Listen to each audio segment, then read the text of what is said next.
Wow, this cake tastes like heaven. I reached out to grab another piece when I heard a growl behind me. I told you to be graceful, didn't I?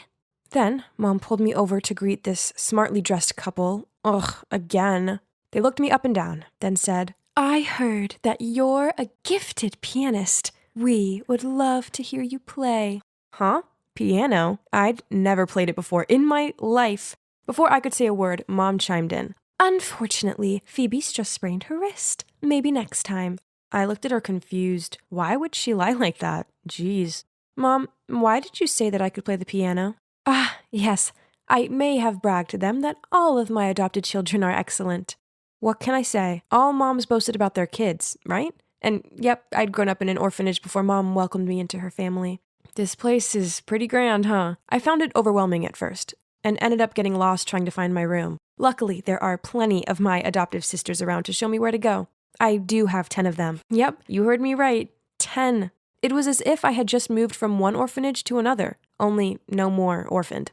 And we're all similar ages, which is unusual, as foster parents often prefer younger kids. They said us teenagers are rather stubborn. Not to mention how my adoptive dad is never around. Seriously, I couldn't even tell you what he looks like. So it's just us girls here. I got on best with Collins. She's a couple of years older than me, and we share the same bedroom. As much as I liked living with Mom and my sisters, Mom did make us all do strange things, such as wear cheesy clothes and walk in a straight line. Worse still, she forced me to learn the piano. Ugh, I was not at all musical. I just made it right in. She also taught me how to eat properly, but it did kind of feel like a dog training session. I was only allowed to eat when she showed a signal, and by the time I could catch up with how to use the silverwares, the meal was already finished. Ugh. But I suppose that's how every mom teaches her daughter, right? And apparently, Mom didn't have the patience to coach me anymore, so she handed me over to Collins, her star daughter. We spent an hour every day talking together, or rather, she gave me pointers on how to talk correctly. Collins said I needed to control my volume because I had a tendency to shout my words, and it wasn't very ladylike. I had to whisper at the same volume as her, and also choose my words carefully to show intelligence and grace. Ugh, maybe it'd be easier if I just didn't say anything at all from now on. Aside from Collins, I didn't have a chance to get to know my other sisters, as Mom made each of us pursue a different aptitude. Then we had to perform for her on our monthly assessment. Mom's overall very gentle and caring, but too strict when it comes to training. So we all have to spend a lot of time and effort in practice. One day I was trying to make sense of the music sheet when I heard Lexi complain, Ugh, why does Mom force me on this mission impossible? So boring. What? At least ice skating is 1,000 times more fun than the piano. If only. An idea popped into my head. That night, I went to my mom and timidly said, Mom, I want to switch from piano lessons to ice skating. I can exchange with Lexi. What? No. But why? Lexi doesn't even like ice skating. Well, it's because I can see potential in each one of you, so it's impossible to switch. Frustrated, I went back to my room and began whining to Collins, but she thought that it wasn't a big deal. Mom knows what's best for us.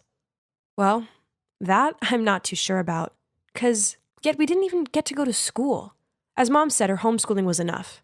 While I only found her method rather strange. I've dreamed of this perfect life with an amazing mom, but Mom was never very affectionate.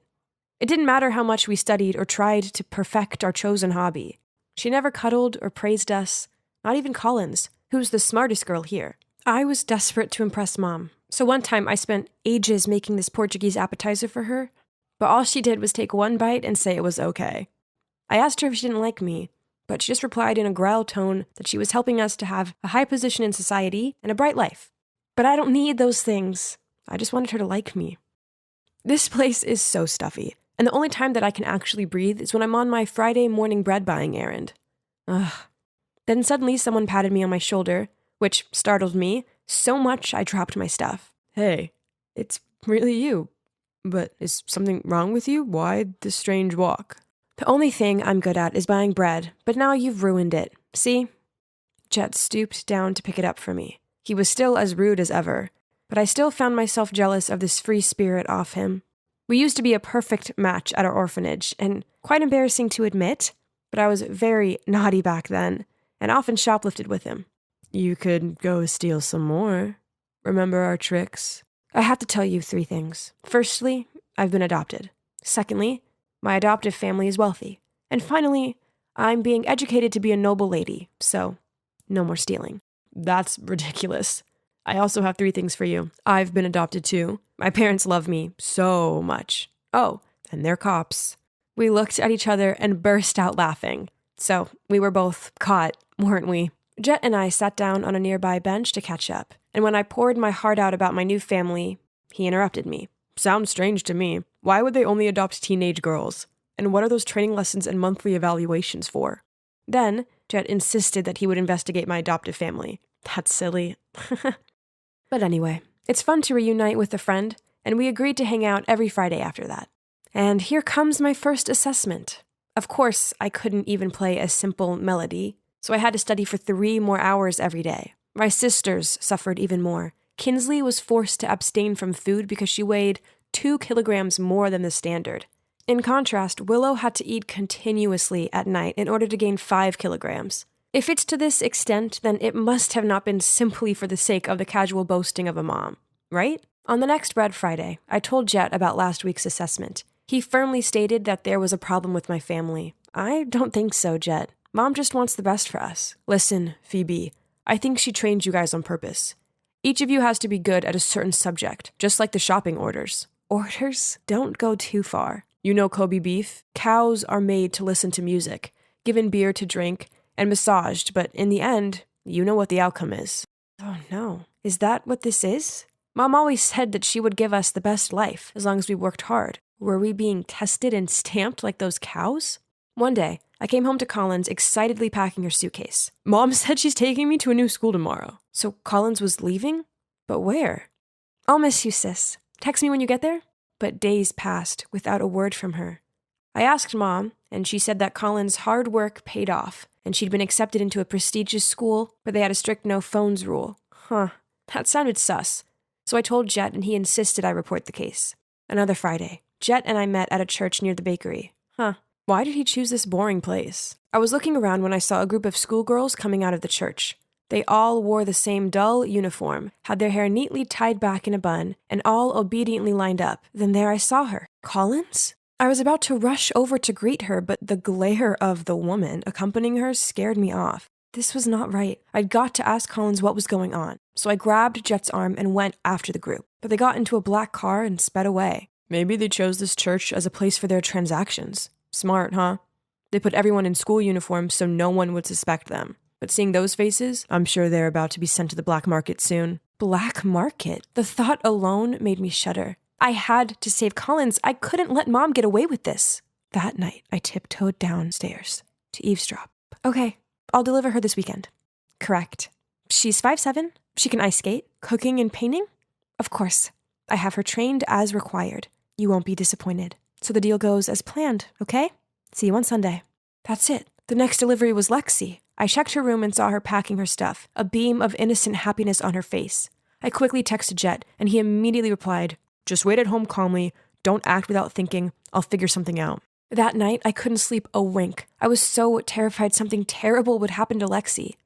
So early the next morning, as soon as I saw Mom and Lexi getting in the car to leave, I snuck into the trunk, lay there without making any sound, and sent Jet the location. The car took a long time to stop. Had we finally arrived at the transaction location? When it seemed safe, I carefully climbed out and saw Mom talking to a fastidious-looking middle-aged woman. What did Mom say that made Lexi so panicked that she kept clutching Mom's hand? The woman handed Mom a rather thick envelope, then grabbed Lexi's hand and dragged her away. God, where was Jet? I couldn't just sit still like this and watch my sister being taken away. Let Lexi go! Now! Phoebe, what are you doing? Stop it. You're going to sell us, aren't you? I already know the truth. What on earth are you talking about, Phoebe? Furious, Mom pulled me away. Stop. Suddenly, 2 cops rushed in, ordering everyone to put their hands up. Behind them was Jet, still panting.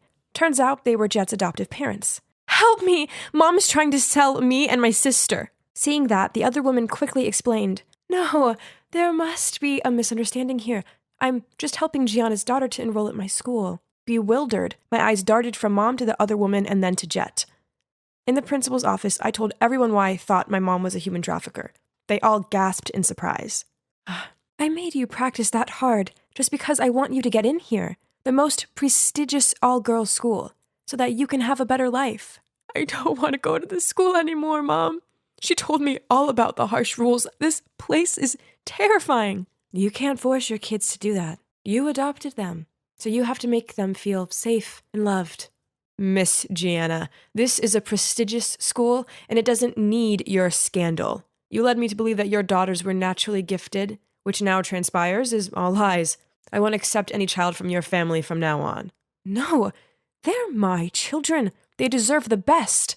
Then she begged the principal to withdraw her decision, but she firmly shook her head. Suddenly, Mom shouted, "Why? I just want them not to suffer like me, so what's wrong with that?" Then Mom burst into tears. It turns out that in the past, Mom was in love with a politician, but he decided it would further his career if he chose to marry a graduate from this prestigious school instead. Mom loved him so much, she continued to be his mistress. But despite being fully provided for by him, Mom always felt that she was inferior to his official wife, especially when he proudly boasted about his smart wife and talented daughters. Then, when she wanted to start her own family, he wouldn't allow it. In the end, she decided to adopt girls and train them to become excellent so that they could enter this school regardless of their background. So that's the reason why she did this to us. I have to admit, I did feel a bit sorry for her. All of this was probably just to ease the pain of her past. But Mom, we don't want to go to this snooty school. We just want you to love us and protect us. I'm sorry. I was wrong. I was only trying to help. I'm sorry. It's all my fault. And she hugged me. So, in the end, my sisters and I finally have a truly happy family. Mom doesn't make us do any dumb tasks anymore. Instead, she lets us pursue our own dreams and passions. Now we all go to a public school and live out our normal teen lives. It's wonderful finally having an amazing mom, incredible sisters, and my pretty awesome best friend, Jet, all by my side. I was taking Mom to the hospital when noticed the nurse was trying to hurt her.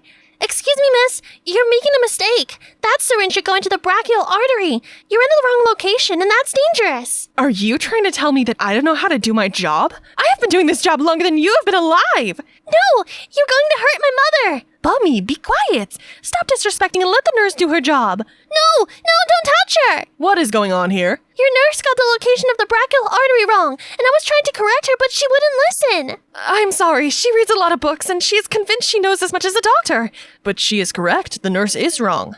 Ma'am, your daughter just saved your life.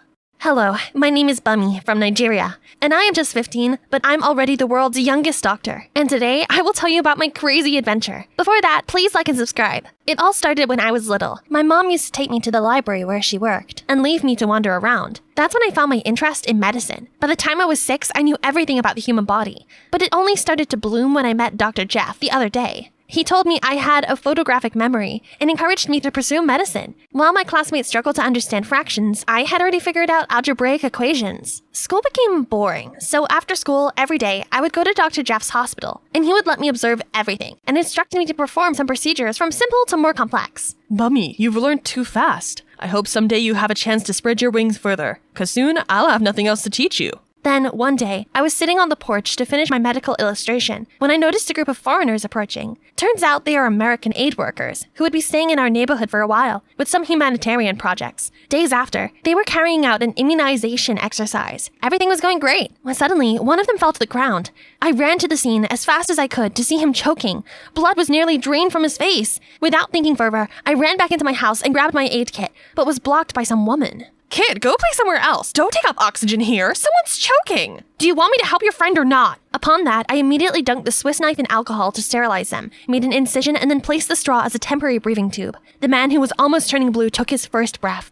"Let's get him to the hospital. It's not far from here." I called Dr. Jeff to inform his situation, and a few days later, the man finally woke up.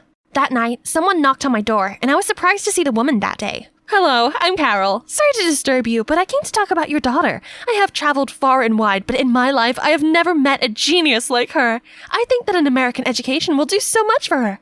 America? My sweet child was fine here. No offense, though, but I'm afraid a life here is not the ideal environment for her to develop. But America will. We can get her into a gifted program and make sure she reaches her full potential. But who is going to take care of her? She would live with me.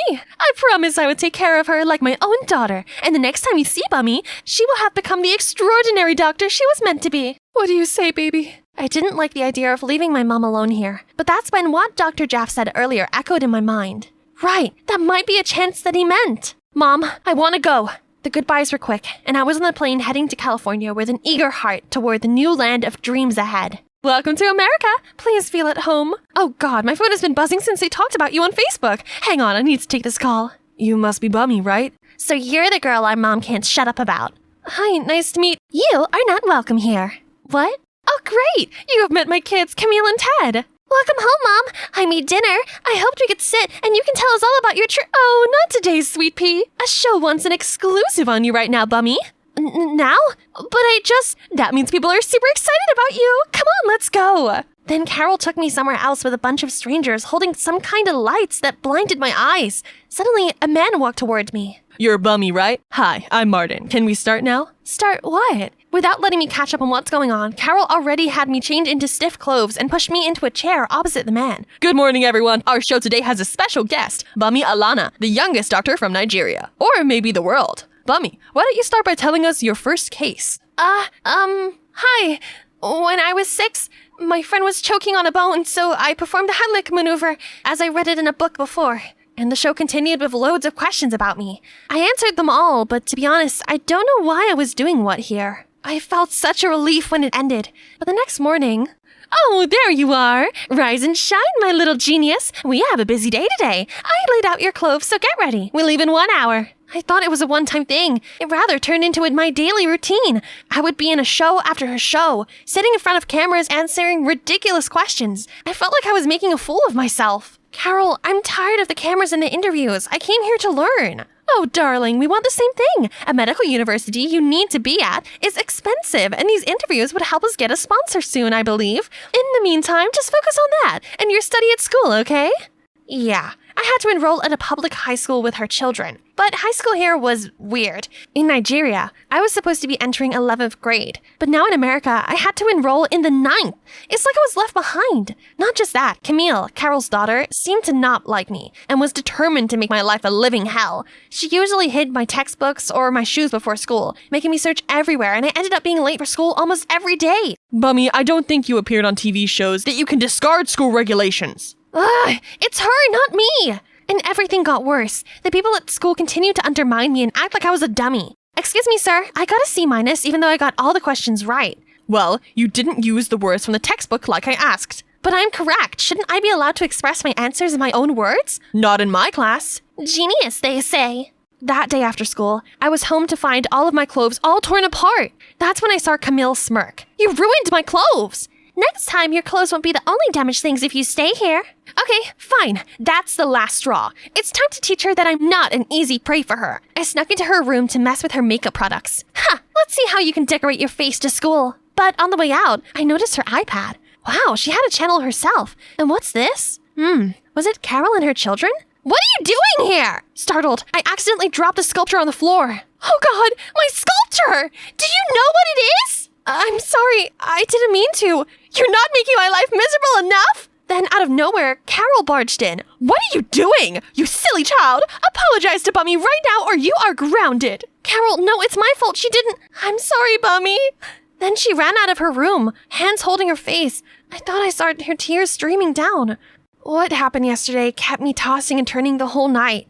It's true Camille wasn't the most pleasant person, but Carol shouldn't have done that to her. Bummy, I bet you haven't seen those tools in your hometown before, right?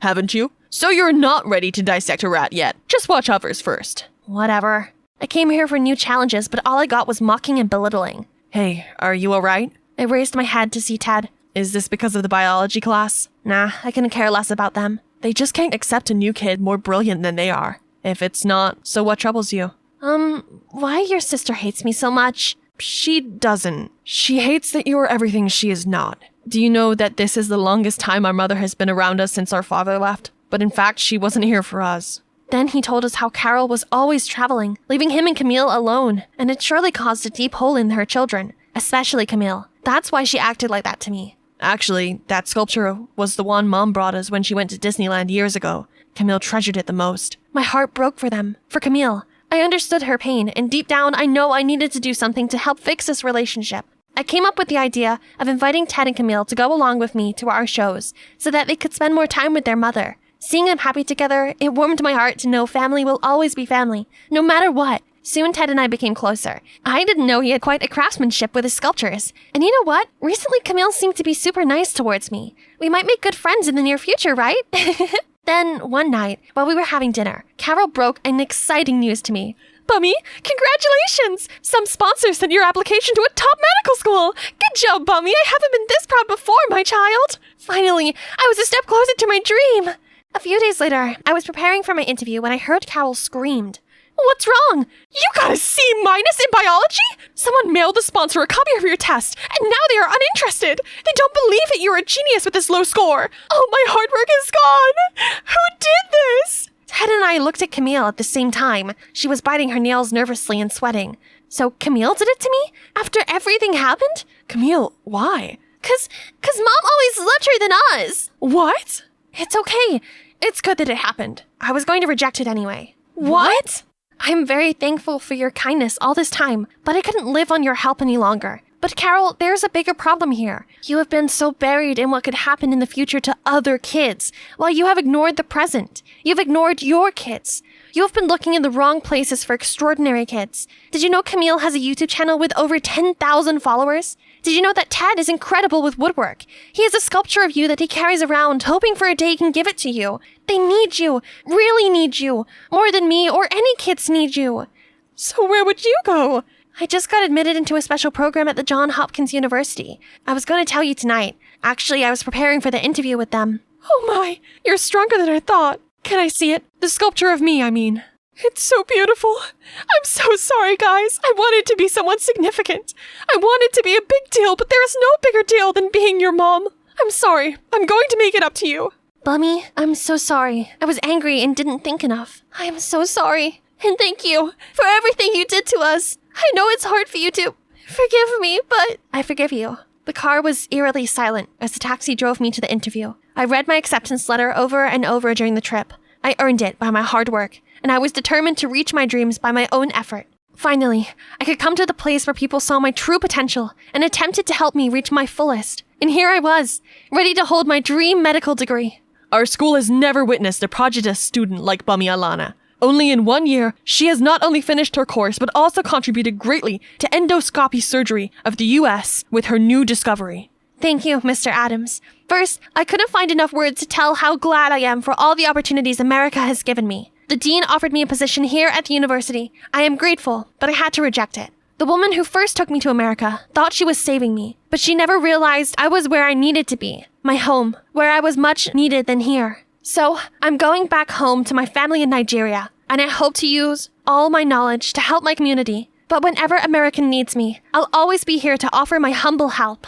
Here they are. Carol, Ted, and Camille were also here to celebrate with me. They were all sad to know I was not staying here, but life is always open for a reunion, right? And finally, I was home, with Mom and Dr. Jeff. One day, I was checking the new pack of medical equipment sent from America, when I saw a sculpture of me. You sent for me? I didn't think you would make it. As long as it's you, nothing's impossible. Oh, wait. Hey guys! Hi, Bummy! Welcome to your mother-daughter channel. My name is Carol, and this is my extraordinary daughter, Camille. They send their regards. Ugh, who's calling at this hour? Orla, your sister is having a wedding this weekend. Make arrangements to attend. My sister Rowan is having a what now? She had never had a date, and she's only 19. Are you still listening, Orla? Surely you have a boyfriend by now, so bring him along. Boyfriend? Yeah, right. As if I haven't been absolutely caught up with school lately. No matter what I did, in Mom's eyes, I was always the idle one, who partied around with boys, while Rowan was obedient and hard-working. Ugh! You see, my parents divorced ages ago, so I live with my father in Atlanta, and my mom and sister Rowan live in the suburbs of Denver with my grandma. It's been a long time since I've met her, so I wouldn't mind paying a visit on this occasion. Only, where am I meant to find a guy at this short notice? My dear hometown, it's been a hot minute. Oh, there's Paul. Sorry I kept you waiting. Let's go, gorgeous. Let me introduce my boyfriend, a local college boy that I found on the internet. Even though we're on business terms, look at him. Handsome, gallant, and polite. I hit the jackpot. As we pulled up at the house, I saw my grandma waiting outside with a casual-looking guy. Oh, he must be my future brother-in-law. I happily ran over to hug Grandma. Rowan, you're back. Mata has been waiting for you. My, look at our match made in heaven. Is she confusing me with Rowan? I was about to correct her when suddenly the guy pulled me close and said, We are indeed a charming couple, aren't we, honey? Excuse me? Where is he putting his hand on? And is his eyesight just as bad as Grandma's to think I was Rowan? Just then, Rowan stepped forward, but strangely, she just smiled at us, then linked arms with Paul. And this is my boyfriend, Grandma. Do you think we look great together? What's wrong with everyone? Had I been zapped into some parallel universe or something? Suddenly, Rowan dragged me across the garden. Then she told me how Grandma had been diagnosed with Alzheimer's, which had progressed so quickly recently, meaning sometimes she forgets. Other times she remembers, muddling everyone and everything. Not wanting to upset or confuse her, my mom and sister decided to act according to Grandma's memories, including this wedding. And of course, that Mata guy is not my sister's real fiancé, just a close classmate. But now she's confusing the two of us. So the lead role in this wedding play is yours now. Grandma's memory was deteriorating. Yeah, that sucks. But was a fake wedding necessary? Also, the thought of pairing up with that rude Mata guy sickened me. No way! Listen to your sister, kid. Everyone is doing it for Grandma. Did he just call me kid? Okay, that's it. This guy needs to know his place. But before I could jump at him, both my parents appeared and started lecturing me. Ugh, whatever. I stood my ground. Faking a marriage is ridiculous. Happy now? Dad's little girl is acting spoiled again. Please, I raised her just fine. And you, if you'd taken care of your mother better, she wouldn't have been this way. Not again. They only see each other once every couple of years, but the bickering always followed almost instantly. What's going on? You two have never been at odds. What's wrong? At the sight of Grandma, Mom and Dad suddenly took a 180. A moment ago they were screaming each other's heads off, but now they're being all smiley, lovey-dovey. How ridiculous. But did Grandma really not remember that my parents were divorced? Her condition seemed to be as bad as they said. This meant I had no choice but to go along with their plan to make her happy. However, I was no professional actor. Constantly improvising according to Grandma's memories was not easy, especially when I was stuck with the annoying Maida for a scene partner. My mind was too full of thoughts to sleep properly, so I got up extra early and went for a stroll in the garden. Out of nowhere, Maida ran to me and grabbed my hand. Did you sleep well last night, bae? Huh? Who's he acting for? In this empty garden? Or is this just an excuse to touch me? I forced my hand away from his, but then he had the audacity to whisper in my ear. Shush, Grandma's watching us from upstairs. Ugh, what a creep. Meanwhile, Rowan said she wanted to please Grandma, but actually, she wasn't even a little bit cooperative. At lunch, while I had to squeeze out a smile as Maida spoon-fed me soup, Rowan was being distant toward Paul, her boyfriend. Paul, my sister, also likes being fed. Right, that's her favorite dish. Paul got the point right away, so he scooped up some soup and gave it to Rowan as Grandma watched expectantly. But for some reason, my sister seemed irritated, shoved his hand away, and said she's allergic to it, which was some total nonsense. Grandma was obviously discontent hearing that, then stood up to leave the table first. What's the matter with you, Rowan? You didn't have to look so annoyed in front of Grandma. Why can't you just work with Paul? That's how Rowan's always been. She's shy and couldn't open up easily to strange guys as you can. What did she mean by that? Before I could reply, Dad came to my defense. How can you say that? Isn't Orla trying her best to play her part and not make Grandma suspect a thing? Oh, so you two are doing great, and we're just ruining everything? There they go again. Usually Rowan and I would just stand there and watch, because only our Grandma can stop their fights. And this time was no exception. As soon as they saw Grandma, my parents immediately turned around and held each other's hands. Maida was just as quick when he grabbed my arm as well as Grandma's, and then invited us for a walk. Hey, who are you? Why are you being so friendly to us? Oh dear, it was only a few seconds ago and her memory of him had already vanished. I immediately said Maida and I went to the same college and he was visiting me. I thought that was it, but no. Speaking of college, she immediately asked why we were home when we should be at school. The whole family froze at her reaction. My parents carefully mentioned the wedding to see if she remembered anything, but she snapped. How can you talk about marriage when my 2 grandchildren are still of school age? Have you two lost your mind? So, the next morning, I had to go to the university with Rowan. But the cherry on top was riding this tiny pink bicycle together per Grandma's order. This was embarrassing, but how can we refuse? She only recalled the old memories. So I wandered around here all day waiting for Maida and Rowan to finish their classes. Suddenly, I spotted Paul with some girls. Hey, what are you doing here? Oh, Orla. I'm just giving directions to these freshmen. Actually, I'm waiting to pick up your sister. Wow, Paul seems to have a real crush on Rowan. I have to help my timid-as-a-hare sister seize the opportunity. I took Paul to the lecture hall just as class was wrapping up, then pushed Rowan towards him, wished them a happy outing, and quickly pulled Maida away to give the couple some space. Finally, I could go home. But just as we reached the college gate, we saw Dad helping Grandma come this way. Seeing my face turn pale, Dad immediately explained that Grandma thought today was my first day of college, so she insisted on coming to pick us up. Jeez, it was bad enough coming here on a tiny pink bike. I drew the line at my dad and Grandma picking me up. I wasn't a preschooler. I was assigned to tidy the football field. It's my turn on duty today. Don't wait for me. Oh, is that so? Take your time. I'll look around for a while. I looked at Maida, hoping he had some idea to get me out of this, but he just grinned and took the broom from me. Come on, let's clean up this place. I was only gonna fake cleaning a bit, but turns out Grandma's the most meticulous supervisor ever. Orla, there's some trash over there. Look closely, honey, there are dry leaves in the corner. Then, you have to wipe these stains with a wet cloth. As soon as she went away, I lay on the field, panting with exhaustion. Aren't you tired? Oh man, I'm already drained out. Can't imagine how bad it's gonna get for me at Grandma's age. Poor her. It's scary how one day we might forget our family. Birth, aging, sickness, death, these are things we can't change. Orla, but one thing we could do is cherishing every moment with our loved ones as these times are special. I was so wrong when initially I considered Maida as an impolite, annoying person. His deep thoughts made me feel comfortable enough to pour my heart out about my family. Why my parents divorced, why I didn't visit Grandma as much as I should have, and all the fights with my sister Rowan. We talked loads, and it felt like we've known each other forever. That night I kept tossing and turning, and couldn't stop thinking about how Maida diligently helped me clean up, about our conversation in the afternoon, and the way he helped me stand up. Oh, what's wrong with me? It's undeniable that this side of him is so attractive. But there's one problem. When we were leaving, he said to me, "See you tomorrow, Rowan." Yes, Rowan. How could he? Was it because all these acts in front of my grandma got him mixed up? Or is it because she's always on his mind? Never mind, it's none of my business.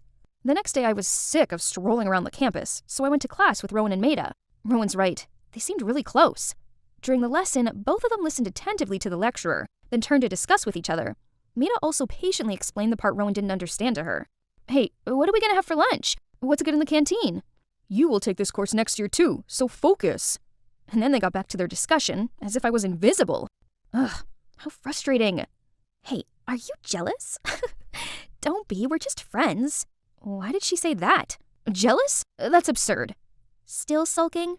How about we go to the cinema tonight? I'll help you too. And here we are. As planned, I would sit next to Maida while Rowan would be with Paul. Sounds good. But when Rowan was about to settle next to Paul, Maida immediately took that seat. So he didn't want to sit next to me, or he didn't want Rowan to be with Paul? Either way, he obviously didn't have feelings for me.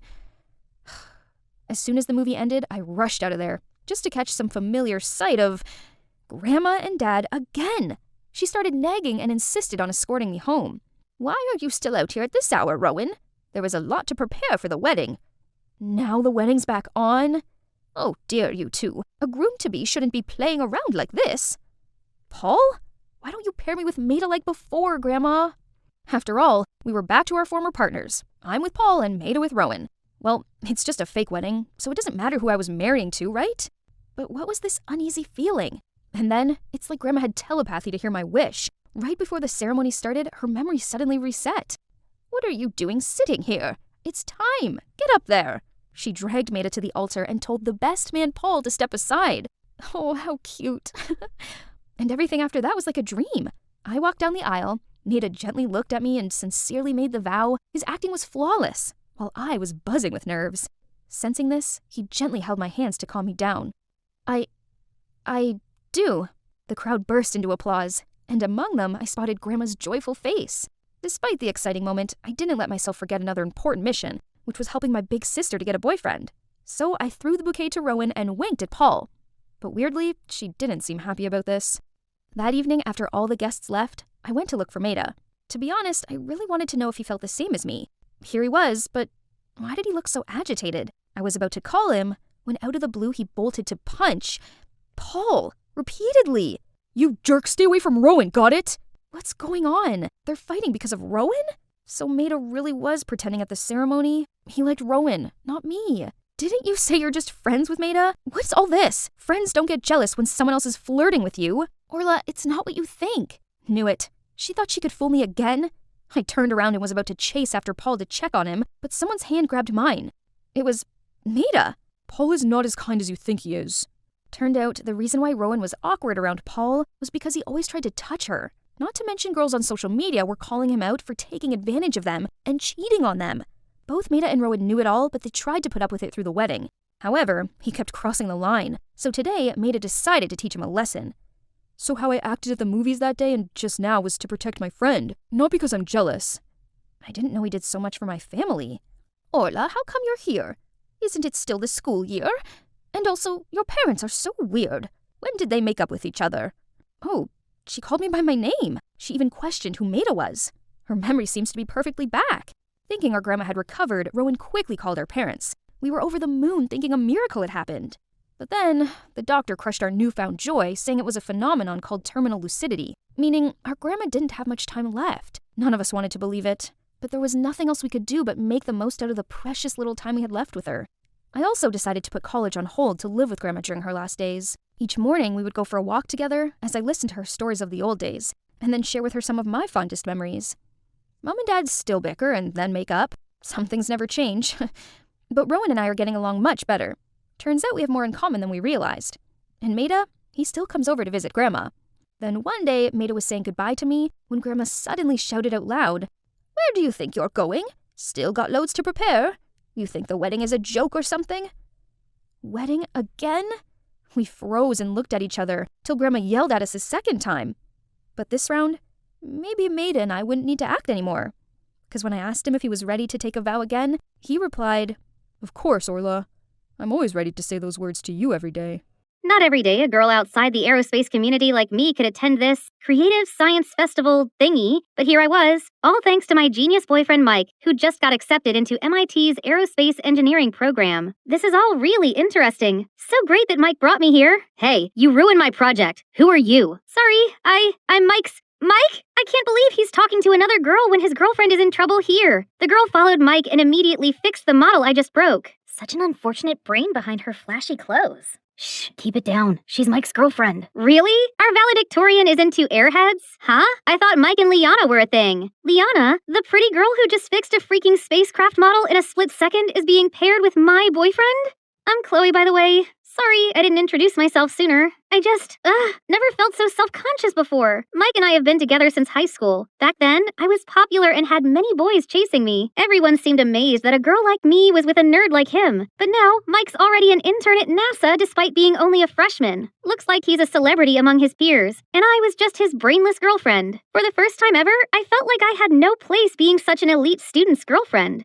I couldn't stop thinking about what happened at the science festival, so I decided to talk about it in my talk show, Bubble Buzz. Although I didn't show my face, I had heaps of listeners, and every time the show was on, they flooded my comments section with excitement. Welcome back, my friends. So today's topic is, can a person's heart change when they go to college? I have a friend, Sally. She's been with her boyfriend for 2 years, 10 months, and 21 days. But now he's gone to college in another state, living among new friends and new girls. Should she be worried that she'll become old news? Obviously, out of sight, out of mind. Your friend should dump him before he does. No matter how good a relationship is, it can't escape the 3-year curse. The 3-year thing is real. All high school romances are doomed in the real world. Mike and I had been together for almost 3 years. Was this 3-year curse really hitting us? Every comment seemed to believe it, while user Twinkle Star seemed to think this whole curse was silly. Curses don't exist. Relationships aren't easy. Both partners have to be willing to make an effort in their long-term relationship. 2 years or 10 years, it's irrelevant. Why does someone as serious as Twinkle Star listen to my show anyway? Since my early days hosting the show, this person always comments with confusing and boring quotes. I'm sure the curse was not a silly thing at all. Whether it was my 3-year friendship with my first best friend Ella, or my parents divorcing after 3 years of marriage, the 3-year milestone was real. Actually, I do know one couple who beat the curse.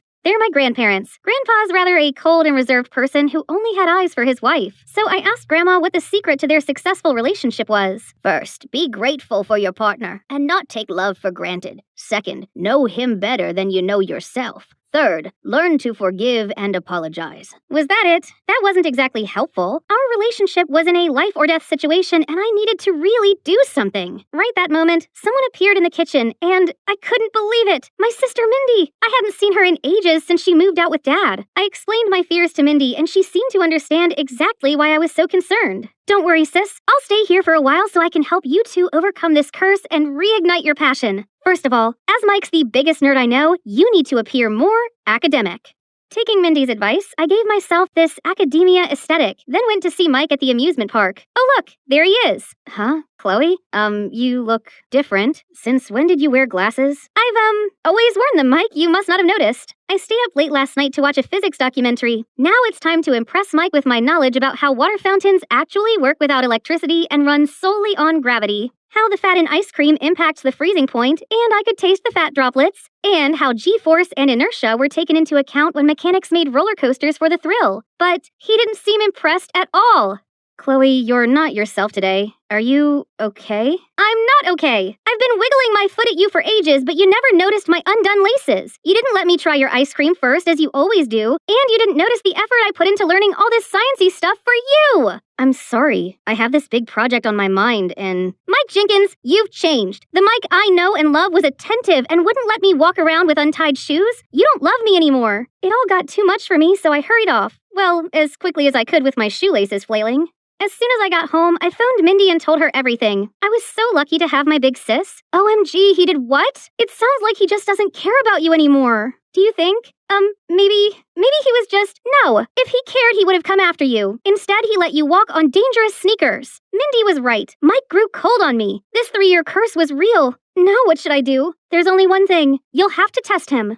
I've been sitting here for the past hour, and Mike hasn't... Here he comes. This was Mindy's idea, faking a car malfunction and calling Mike for help. Wow, you're so good. I'd still be stranded here alone without you. You could have asked someone else, or called a garage. There wasn't even anything wrong with... It doesn't matter. But you're my boyfriend. Yes, your very busy boyfriend who lives in a different state. Anyway, I got a dash, and we'll have to take a rain check on next week. I have a lot on my plate. Then Mike left, leaving me more afraid of losing him than ever. As if he just left. His new environment changed him even more than I thought. Chloe, you have to infiltrate his space now before you lose him forever. So I went sneaking into Mike's dorm room and transformed it from nerdy to romantic chic. I hear footsteps. I better hide. I can't wait for him to see it. There's Mike, but, huh? Who's with him? Oh, wow. Romantic much? Then the other person started taking their clothes off. I leaped out of the closet ready to tackle this man-stealer to the ground, but hold on a second. That's actually a man. Mike's roommate, Gus. Chloe, what are you doing here? I'm sorry. I just wanted to surprise you and ask you to come on a date with me today, tomorrow, whenever you're free. I told you I'm busy this week. I have an inspection tomorrow. So, you mean I'm bothering you? You don't need me anymore? Here, you can use my ID card and go with Mike to the inspection. Make it a hot date. That's very kind of you. Thank you so much. One way or another, my infiltration mission was a success. Hehe. The next day, I came to this technical area with Mike and just stuck to him, not knowing what else I was supposed to do. Chloe, don't touch anything, okay? Mike, there you are. You have to come and see this. She dragged him off, and did she just smirk at me? Ugh! What an awful pick-me girl. She was obviously trying to separate us. No way was I gonna let her get away with that. I'd show them all that I deserved to be with him.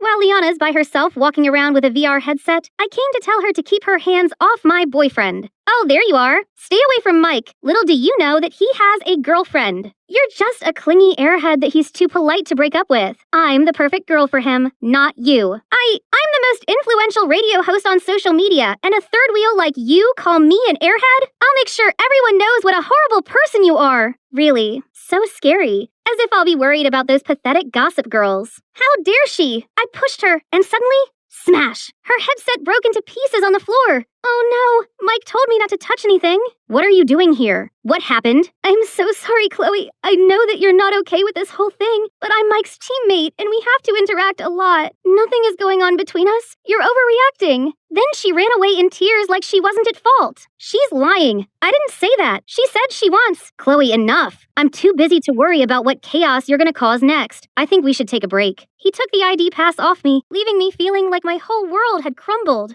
After crying an ocean of tears, I decided to make this right. I threw away my ego and texted him first, but before I hit send, I received a message from Mike saying he was sorry and we would have a trip to celebrate our 3-year anniversary. This meant we weren't over and the curse wasn't true. Ooh, I needed to figure out which outfits to bring. I got everything packed and ready for our vacation of a lifetime. It was gonna be so romantic. But all of a sudden, Liana rushed to us and flung her arms around Mike. My pet dog, Nova, she's passed away. I can't be alone right now. I'd rather die. That lying party pooper. Poor Mike didn't know what to say, so she just jumped in the back seat without my permission. No problem. The more, the merrier. I'll invite my sister to join us too. Mindy proved to be super useful, always interjecting whenever Liana approached Mike. But Liana just became more and more shameless. She glued herself to Mike and had the audacity to lie down next to him, like I was invisible, and even ate his ice cream. Worse still, my oblivious boyfriend didn't seem bothered at all. She's more cunning than I thought. You need to step up your game. It was such a beautiful night, but that third wheel Liana was buzzing around Mike like a mosquito. Then she started talking about physics stuff, and now he's so caught up in their conversation, I may as well have disappeared. How could I make Liana see Mike loves me, not her? Well, I wasn't sure if he loves me anymore. Chloe, you long for attention so badly you're willing to hurt yourself. She's already hurt because of you. This is her special 3-year anniversary, and you invited yourself like how you've always wormed your way in. I bet you don't even have a dog. I diverted my gaze from a fake crying Liana to a confused-looking Mike. Chloe, what are you trying to do? I'm worried you've lost your passion for me because we're at the 3-year mark. We have different interests, and I can't help but feel insecure about us. If you keep acting like this, well, I just don't know. I've been thinking about our future too, and I've decided it's time for us to— Oh, no, this isn't happening. I think I'm pregnant. We got back 2 days ago, and Mike still hadn't contacted me. This curse had caught up with me, and I lost him for good. I just wish I hadn't lied about the baby. Then maybe our breakup wouldn't have been so awkward. This called for retail therapy. I stepped outside and saw Mike with a massive suitcase. Chloe, I've abandoned the project and dropped out of college. I'm going to take care of you. Both of you. Mike scurried around the house to make it pregnant woman friendly. He threw out all junk food, coffee, and even mayonnaise. Also, my high heels were packed away, and Mozart was played everywhere in the house. Apparently, it'll make the baby a genius. We were going to have the perfect, happy family life. But when I went to my room to get my laptop for my next radio show, I couldn't find it anywhere. I asked Mike and he said, I packed it up with your high heels, makeup, books, and put them all in storage. You don't need any distractions. Just me, you, and the baby from now on. No more radio, studying, or friends. We can have a bunch of kids and grow old in this house. What? This wasn't what I wanted. Neither of us should have boring, unfulfilling lives or give up our dreams, right? I might not have my laptop, but I still had my phone. Welcome back. Today's topic is my friend Sally, again. She lied about being pregnant so her boyfriend wouldn't leave her. Should she keep lying or tell the truth? This time, Twinkle Star appeared again. I know she's always been a brave girl who isn't afraid of admitting her own faults and correcting her mistakes. She should tell her boyfriend the truth and explain how much she loves him. Sounds oddly specific. Who's this person? Actually, Bubble Buzz, we know each other. Before I could ask him anything else, Twinkle Star went offline. Whoever that was, I think they were right. So I went downstairs to talk to Mike, only he wasn't there. Instead, Mindy jumped out of nowhere holding a pregnancy test and a bottle of Coke. I just need to dunk this in here and the plus sign will show up clear as day in case Mike has any doubt about the baby. No need to. I'm going to tell him the truth. Are you sure about that? What if Mike gets mad? I stopped and thought about it. No, as scary as it was, I couldn't do this anymore. I was looking out for Mike by telling him the truth. Where was he? He had to be around here somewhere. Liana, why was she here with Mike? Mike, I'm sorry, but Chloe's not pregnant. She admitted on her radio show. You deserve to be with someone who wouldn't make up such awful lies. Someone like me. Oh no, I lost the chance to tell him firsthand. Now Mike would never talk to me ever again. Chloe, wait. I couldn't turn around and bear the disappointment in his eyes. I couldn't blame anyone, any third wheel or curse for destroying my relationship. Hey there, I know this is an unscheduled show, but I wanted to talk to y'all. That girl I talked about yesterday, Sally, well, she's me. I faked being pregnant to keep my relationship, but my boyfriend hates me now. I was so terrified of this 3-year curse that I became this jealous monster. Mike even dropped out because of me. I'm so selfish for expecting him to spend every minute of his day with me. He needs his own life too. We both do. It's the time apart that makes our time together more exciting. And our love more passionate. Now we've broken up and it's all my fault. I stopped to catch my breath. Who told you I wanted to break up? Didn't you say you thought carefully about our future and made a decision? You know what? After all your silly shenanigans, including faking your pregnancy, I'm still madly in love with you. So the decision I made was, Chloe Ruth Evanson, you're crazy, kooky, and one of a kind. I can't stand the thought of not having you in my life. Will you marry me? Yes? But, Mike, after our engagement, you should continue your studies, projects, internship, and whatnot. You don't have to stay by my side all the time. What? I thought you'd like that. We can be together all day and make enough babies for a soccer team, right? Relax, I'm just kidding. I knew you were lying about the baby all along. Your grandpa told me. Turns out, Twinkle Star was none other than my grandpa, who saw that I needed some guidance and tried to give me objective advice. Mike only went along with the lie to tease me. Who knew my nerdy boyfriend could be so playful? Or should I say, my fiancé? Hey, my name's Penelope, and I live in a small town. It's the kind of place where everyone knows everyone. Seeing as there aren't a lot of school options in town, me and my group of friends have been growing up with each other since forever. There's my BFF, Laura, and then there's the guys, Chris and Jimmy. It's always been the four of us. We call ourselves the Fantastic Four, which may sound dorky, but we didn't care, as we had each other. Things changed in our freshman year of high school, when one lunch break, Laura walked to our table with this new girl called Gracie. All I knew about her was she'd moved from LA, but this was the first time I'd actually encountered her. Gracie was really pretty, with sun-kissed skin and perfect hair. I've been trying to follow the e-girl style. I find it so cool and cute at the same time. Gracie's outfit is definitely my style. That's impressive. And I wanted her whole outfit. I felt so inferior next to her, and it didn't help that Chris and Jimmy wouldn't stop staring at her. Over the next few weeks, Gracie hung out with us more and more, until it seemed apparent she was now an actual part of the group. It did bug me that Gracie was just so effortlessly pretty and likable. She really is graceful, and had the vibe of a girl that has lived in a big city. I was secretly super jealous of her. This was made worse by the fact that she was always so nice to me. It would have been so much easier to live with my jealousy if she was a horrible person. Only she wasn't. Why couldn't I be more like her? She's like a better version of me. It's like Gucci versus Walmart. And of course, I'm stuck being Walmart. It's like whatever I did, Gracie came along and did it a million times better. I saved up for ages for this cute oversized shirt, but I arrived at school to see Gracie in the exact same shirt. Worse still, because she's so skinny, she looked adorable in it, while I just looked sloppy. I love to dance, and I do it pretty well, but I've only ever been self-taught since my parents couldn't afford to send me to dance lessons. One time at a party, I was dancing when Gracie started doing this amazing routine alongside me. Turns out, she's had lessons since she was a little kid, and she's an awesome dancer. Worse still, because her body's so amazing, all of the boys were staring at her. I may as well have been invisible. Our friendship group changed even more when, one day, Laura and Jimmy announced they were now a couple. I was happy for them, but I felt like an outsider when I was totally clueless that they've been flirting with each other. While Gracie said it's obvious that they have some kind of chemistry, and that she even helped Jimmy confess to Laura the other day.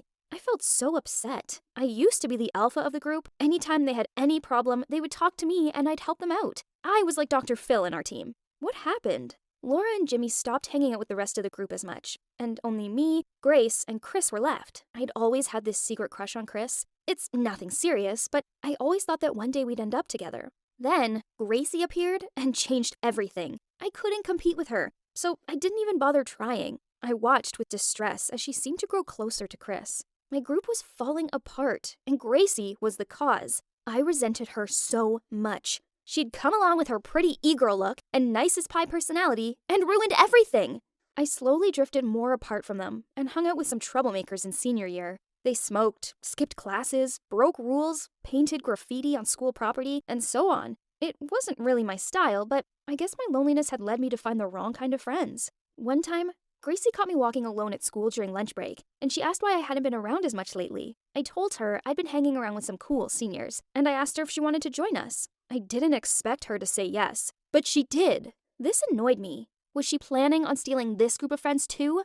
I took her with me anyway, and thought maybe they could scare her and make her drop her big girl from big city type of vibe. We met the group, and they said that they were going to skip school and do something fun this afternoon. Gracie looked totally freaked out. She totally wasn't the skipping school type. I laughed inside and shaded her. Let's go, Grace. You must have done this a lot back when you were in LA, right? She smiled awkwardly and nodded. This one guy kept hitting on her, and she looked so uncomfortable. She looked at me for help, but I pretended not to notice. I secretly took delight in her discomfort. At some point, he kept trying to touch her thighs and such, and it finally broke her. She pushed him away and ran away crying. I instantly felt terrible, so I ran after her. I found her in tears, so I apologized for putting her in that situation. I confessed to her that I only did it because I was jealous that she was so perfect and everyone liked her. She stopped crying, wiped her tears away, and said, "What? Jealous of me? What do I have to be jealous about?" Then she smiled and told me that she actually really admired me, of how cool I was and how I got along well with everyone, including boys. She only dressed the way she did because she liked my style so much. She wanted to be more like me. She also hasn't had dance classes. She just knew I liked dancing, so she watched some dance tutorials online before she went to the party so she could impress me. She really wanted to be like me and be close to me. Then I asked, "What about Chris? Are you guys seeing each other?" And she laughed. "No, he actually saw that I had successfully paired up Laura, so he's been asking for my help to confess to you. He likes you, not me." So, turns out, we wanted to be more like each other, when in reality, we were fine just being ourselves. Gracie and I are now great friends, and she doesn't dress like me anymore. Instead, she has her own cool style. As for Chris, I'm planning on telling him exactly how much I like him. We might not be the Fantastic Four anymore, but I guess that being the Fantastic Five works even better.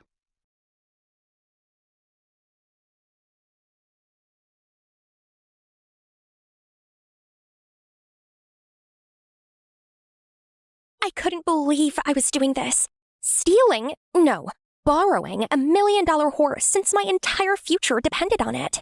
Come on, boy. Let's go. Somehow, the horse decided to neigh at that moment. Shh! Do you want us both arrested? We were almost halfway out when a harsh beam of light blasted into my face. Hey! What are you doing? Nothing. This is a dream. Go back to sleep. Are you seriously trying to steal my boss's $1 million horse? More like aggressively borrowing? Suddenly, the stable alarms blared and the lights flickered on. Okay, Thunderbolt, new plan. You pick someone, we run. Just then, sirens wailed in the distance. Thunderbolt panicked and kicked up his front legs. I stumbled back and landed flat on my butt, right under his hooves. This was it. This was how I was gonna die. Crushed by a celebrity horse and flattened like a sad pancake. I closed my eyes, waiting for my end, but then someone grabbed me and yanked me out of the way. Slowly, I looked up, my heart still in my throat. Maverick?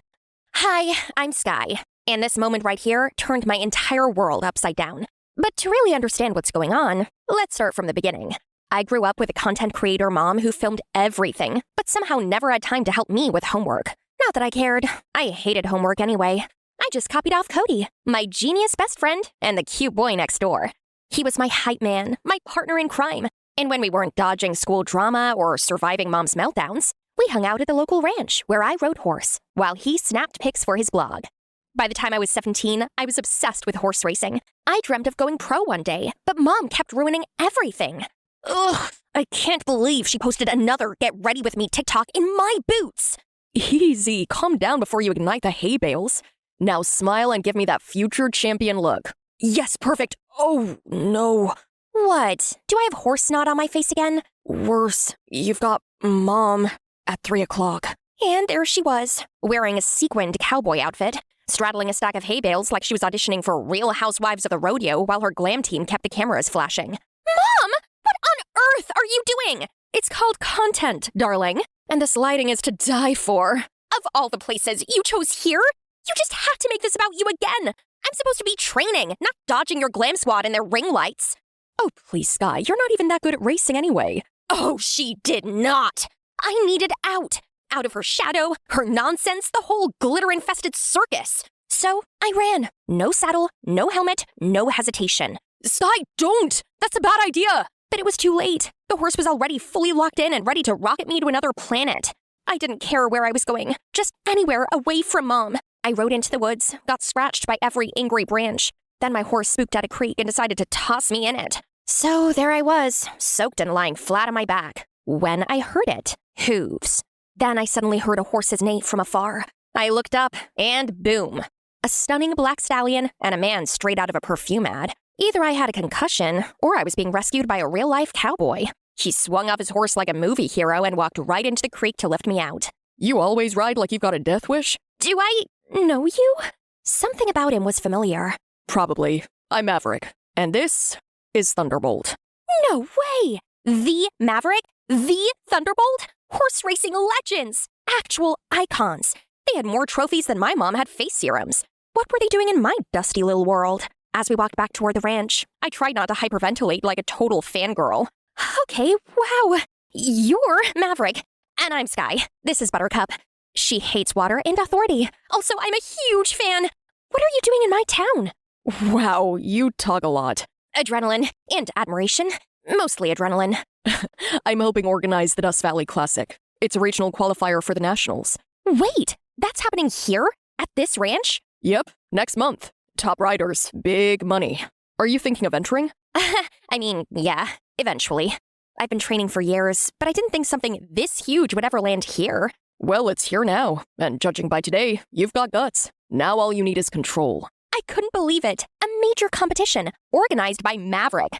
Thunderbolt was also in the same barn as Buttercup. This is what my dreams were made of. I was up in the clouds, dreaming about winning the contest and becoming the world's best horse racer, when suddenly, I opened my eyes to see Mom was right in front of my face, fuming. Sky! Are you crazy? You could have died! I'm fine, Mom. Maverick helped me. The moment I said his name, Mom's face went pale and she took a few steps back. I'd never seen her like this. Sky, we're leaving. Now!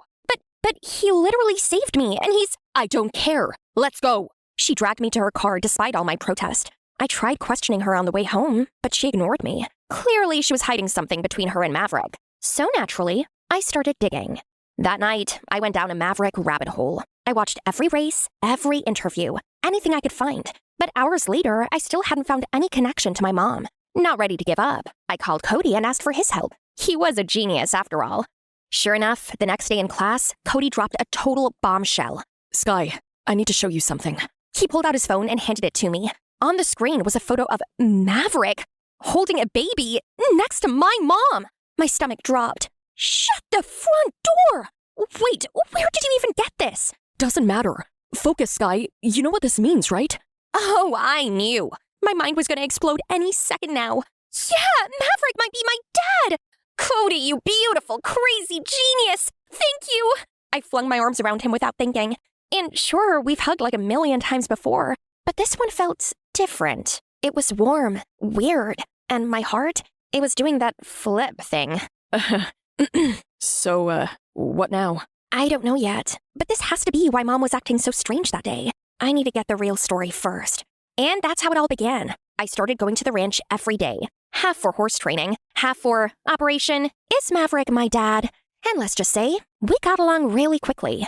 I was riding my horse, Buttercup, and jumping hurdles as Maverick watched and taught me. You're pretty good for a rookie. I'm not a rookie. I've actually been in some junior competitions. Then maybe it's time to take another step up the ladder. If you're anything like me, you'll win on your first run. That's such a dad thing to say. For a split second, I wanted to blurt out, "Are you my dad?" But I didn't want to jump the gun too soon. So I stayed quiet and waited for more solid evidence. For weeks, I trained like my life depended on it. Like every lap might unlock the truth. If Maverick didn't know I was his daughter, I was gonna impress it out of him. But I got nothing. Even Cody thought I was crazy. I felt so frustrated having to keep this all inside. Maybe that's why I kept walking without even noticing where I was going. Slow down, Sky. I'm worried about you. I need him to see that I'm perfect enough to be his daughter. Hey, look at me. You're enough, okay? His hand was warm on my cheek, and my heart melted under his gaze. With Cody by my side, I felt unstoppable. Until a few days into the competition, boom. Huge entry fee. I was crushed. I tried talking to Mom, right in the middle of one of her ridiculous outfit sessions for her next iconic horse ranch photo shoot. But of course, she just got meaner. You really think you're gonna win this thing? Don't be ridiculous, Sky. I've gotten really good at it, Mom. Maverick even says, "That's enough. Either drop out or figure it out on your own. I've given up enough already." Then she walked away from me in one of those flashy outfits. Again. Ugh. Couldn't she just hear me out a bit more? But I wasn't going to give up, so I headed straight to the one person I hoped would help. Where is Maverick? He went out of town and won't be back for a few days. No! He was my last hope. I tried calling him, but it went straight to voicemail. Devastated, I went to say goodbye to Buttercup. But then I saw Thunderbolt and had a brilliant idea. If I showed up with Thunderbolt, maybe the organizers would assume I was Maverick's daughter. Maybe they'd let me compete on credit. No questions asked. Not my smartest move. But I wasn't planning to keep him. I'd return everything right after. Too bad you already know how it ends. I didn't even make it out of the stable. Are you trying to steal? After everything I've done for you, this is how you think me? I'm calling your mother. Wait! No, this isn't what I meant to do! I was just borrowing it! Please don't call my mom! I was shaking, but then I realized if Mom came, I might finally get the answers I'd been waiting for. yeah, maybe you should call her. Who knows? I might just do it again anyway. Maverick hesitated, clearly confused, but he still went ahead and called my mom. Minutes later, Mom arrived, and as expected, she walked past Maverick. Talia? Sky, I'm very disappointed in you. We will discuss this at home. I'm sorry, sir. Please forgive my daughter's behavior. I'll cover any damages. Goodbye. With that, she tried to drag me to the car, but that wasn't the answer I was looking for. Wait a minute! I'm not going anywhere. Not until you both tell me the truth. They both turned, confused, and that only made me more annoyed. You don't have to keep pretending. I know, okay? I know Maverick is my dad. Both of them still didn't say anything. Maverick, I'm sorry I tried to steal Thunderbolt. I just wanted to prove myself. But I also hope that maybe, if you saw me win, you'd finally admit I'm your daughter. Then suddenly, they laughed. You think I'm your father? That's hilarious.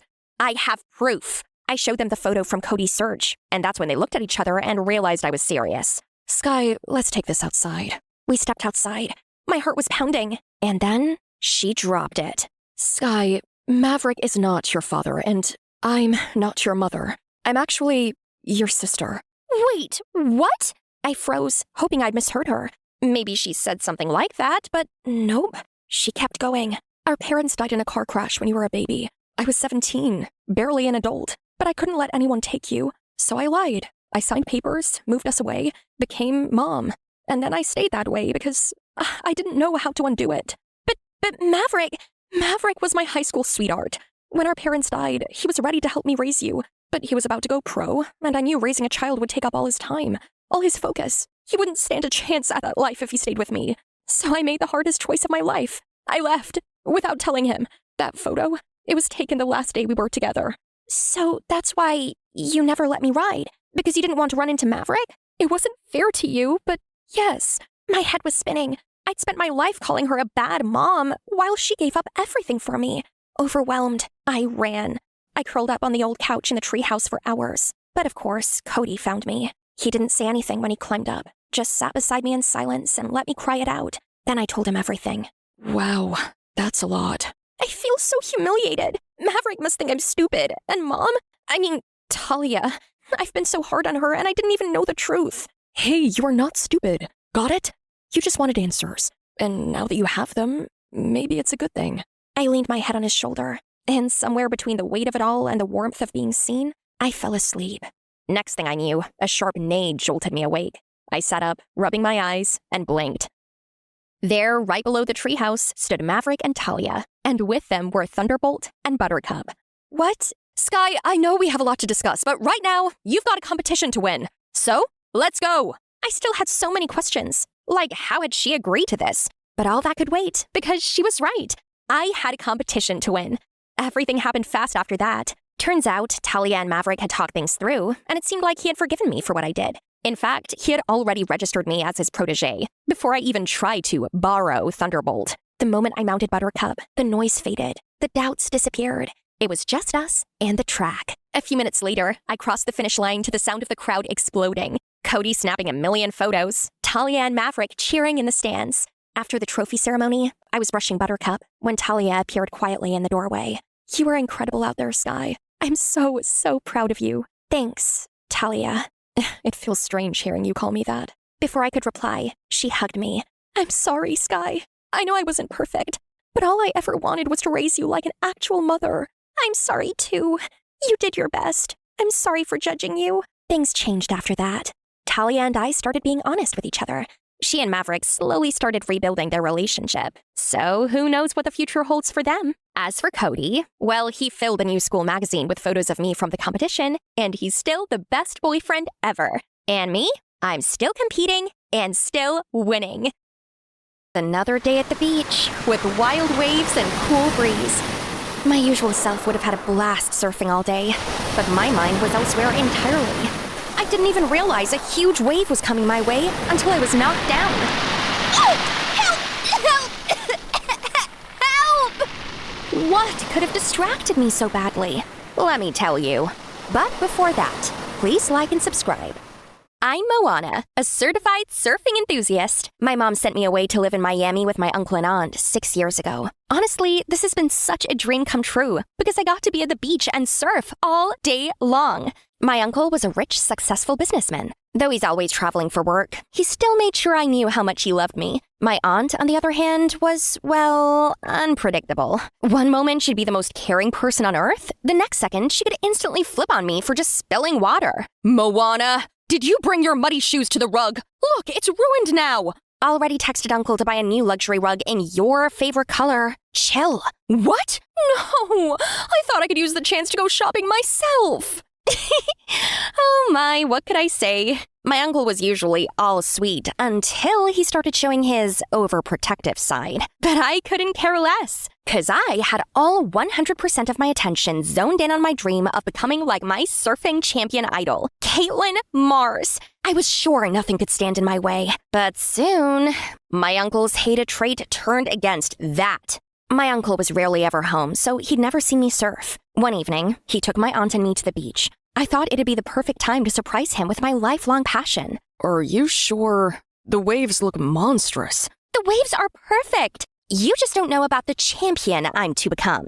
Watch. I'd really appreciate it if you don't turn this first family outing into the last, Moana. Like I was gonna let her mockery get to me. I rode the waves like it was my second nature. A big wave almost crashed into me, but I brilliantly dodged it. Well, what do you think? You're never coming to the beach again. You're kidding. You know this is my life goal. You know, right? I almost lost you to that huge wave, Mo. I can't risk it. My sister asked me to take care of her child, so I'm not going to let any danger get to you. And boy, was he serious. He took extreme measures to ensure it. I shut myself off inside my room for 2 days, hoping he would go soft on me and remove the ban. But nothing helped. It felt like a piece of me was ripped off. Suddenly, someone knocked. I jumped and opened the door, hoping it was my uncle changing his mind, only to see my aunt. Oh, sure. Go on, laugh all you want. Relax, you can still surf. Blah, blah. Wait, what? Did Uncle say that? When pigs fly. I am telling you this, myself. I'll let you surf. Your uncle doesn't have to know. Do you trust me or not? Do I trust her? Well, let's see the pros and cons. Pros? I get to surf. Cons? Who cares? I'm in. But what's the catch? There is no catch. I just want to go with you to the beach. Deal? Doesn't sound so hard. Our little operation carried on for weeks, and my uncle didn't even doubt a bit. Wow, I see Tom and Jerry are friends now. Good for me. Less problems at home, more peaceful time to work. Yeah. Totally. Totally. Then, one time, I finished my surfing earlier since there weren't any big waves that day. I thought I could go check on my aunt at the bar where we usually hide my surfboard, and I was in for the shock of a lifetime. There was a gang of threatening-looking men surrounding my aunt, and judging by the look on their faces, whatever they were discussing was no laughing matter. What's going on? I was about to interrupt, but a weird boy with long hair blocked my way. I've seen you surf here. I'm a fan. Not now. Gotta rush. Move, please. Sign? God, I think you're mistaken. I'm nobody. Now move. Moana, what's going on? And why is this boy shirtless? When I looked back, those strange men were all gone. Sign? Ugh! I pushed him aside, took my aunt's hand, and ran away. I confronted her on the way back home, but she kept acting coy about it. I don't know what you're talking about. I was just getting my usual drink. You were the one talking with a shirtless boy. Oh, come on. I saw them with my own eyes. They were huge, scary, and were they threatening you? Stop imagining things, Moana. We were back in the house. I was still trying to get my aunt to speak, when suddenly, Uncle appeared with huge luggage. But shush! You two, I'm gonna be away for a week. I expect you to stay very, very safe. And call me whenever whatever happens, okay? Sure, but today... Uncle was already waving goodbye before I could finish my sentence. What's with the sudden snitching? I thought you'd be thankful for the risk I'm taking for you. I am, but I don't want you to get into trouble. What I saw back there was seriously worrying. You did not see anything. Holy craps! She was clearly hiding something, and I needed to find out before both of us got into trouble. I thought she wouldn't take me out after that, but the next evening, Coming or not? once we arrived, instead of surfing, I secretly tiptoed behind her. Those scary men were there again, and this time, it ended up even worse. She got into one of their cars, which instantly sped away to God knows where. Oh no! Stop! I was too late. I sat in the middle of the road. Fear and panic swept over me. What could I even do now? Tell my uncle and get grounded for the rest of my life for lying? Or tell the cops? Which again will lead to option 1. I didn't want that. So there's only one option now that wouldn't bite my neck. Solving it myself. The beach was the first place I went to dig for clues. And guess who I bumped into? The weird boy from the other day. Ha! Caught you again. Wrong time. Again. Who are you anyway? Why are you always here? Fred, I work here at the bar. As what? Never seen you do any work. As a bartender, I can serve up anything. Maybe even the answer you're looking for. What? Wait, you know something about my aunt? I know where you can look for her. Couldn't hurt to try, right? I slid him a few bucks, expecting some helpful info in return. But turned out, he wanted something else. Teach me surfing. If you can make me a pro, I'll take you to your aunt. Are you for real? Took me 6 years to be what I am today. Not a few hours. Your call then. Well, get ready to train until you drop, because I'm about to get ruthless. I decided I'd teach him day and night for a few days, and then negotiate. Because what did I have to lose? 3 days went by. We'd been training day and night. My time was running out, but Fred was still nowhere near to becoming a pro. I was almost going to give up when he decided to open up one day. Tomorrow morning, 7 a.m. 2 tickets to Alabama. We're meeting your aunt. Holy moly! Are you serious? I am. Trust me. Do I trust him? Let's get back to the pros and cons board, shall we? Pros, finding my aunt and getting us both home before Uncle found out any of this. Cons, stranger danger? Oh well, fingers crossed then. We planned to meet up at the beach the next morning and go to the airport together. I waited hours and hours, but he never even showed up. Either the jerk lied and stood me up, or he just evaporated into the air. Feeling betrayed, I immediately picked up my surfboard and hit the waves. I needed to calm this anger. Yet the beach seemed to be in a rage today too. The waves got higher and more aggressive each time. Next thing I knew, I already got knocked off my board. Help! Was this gonna be my end? At just 16?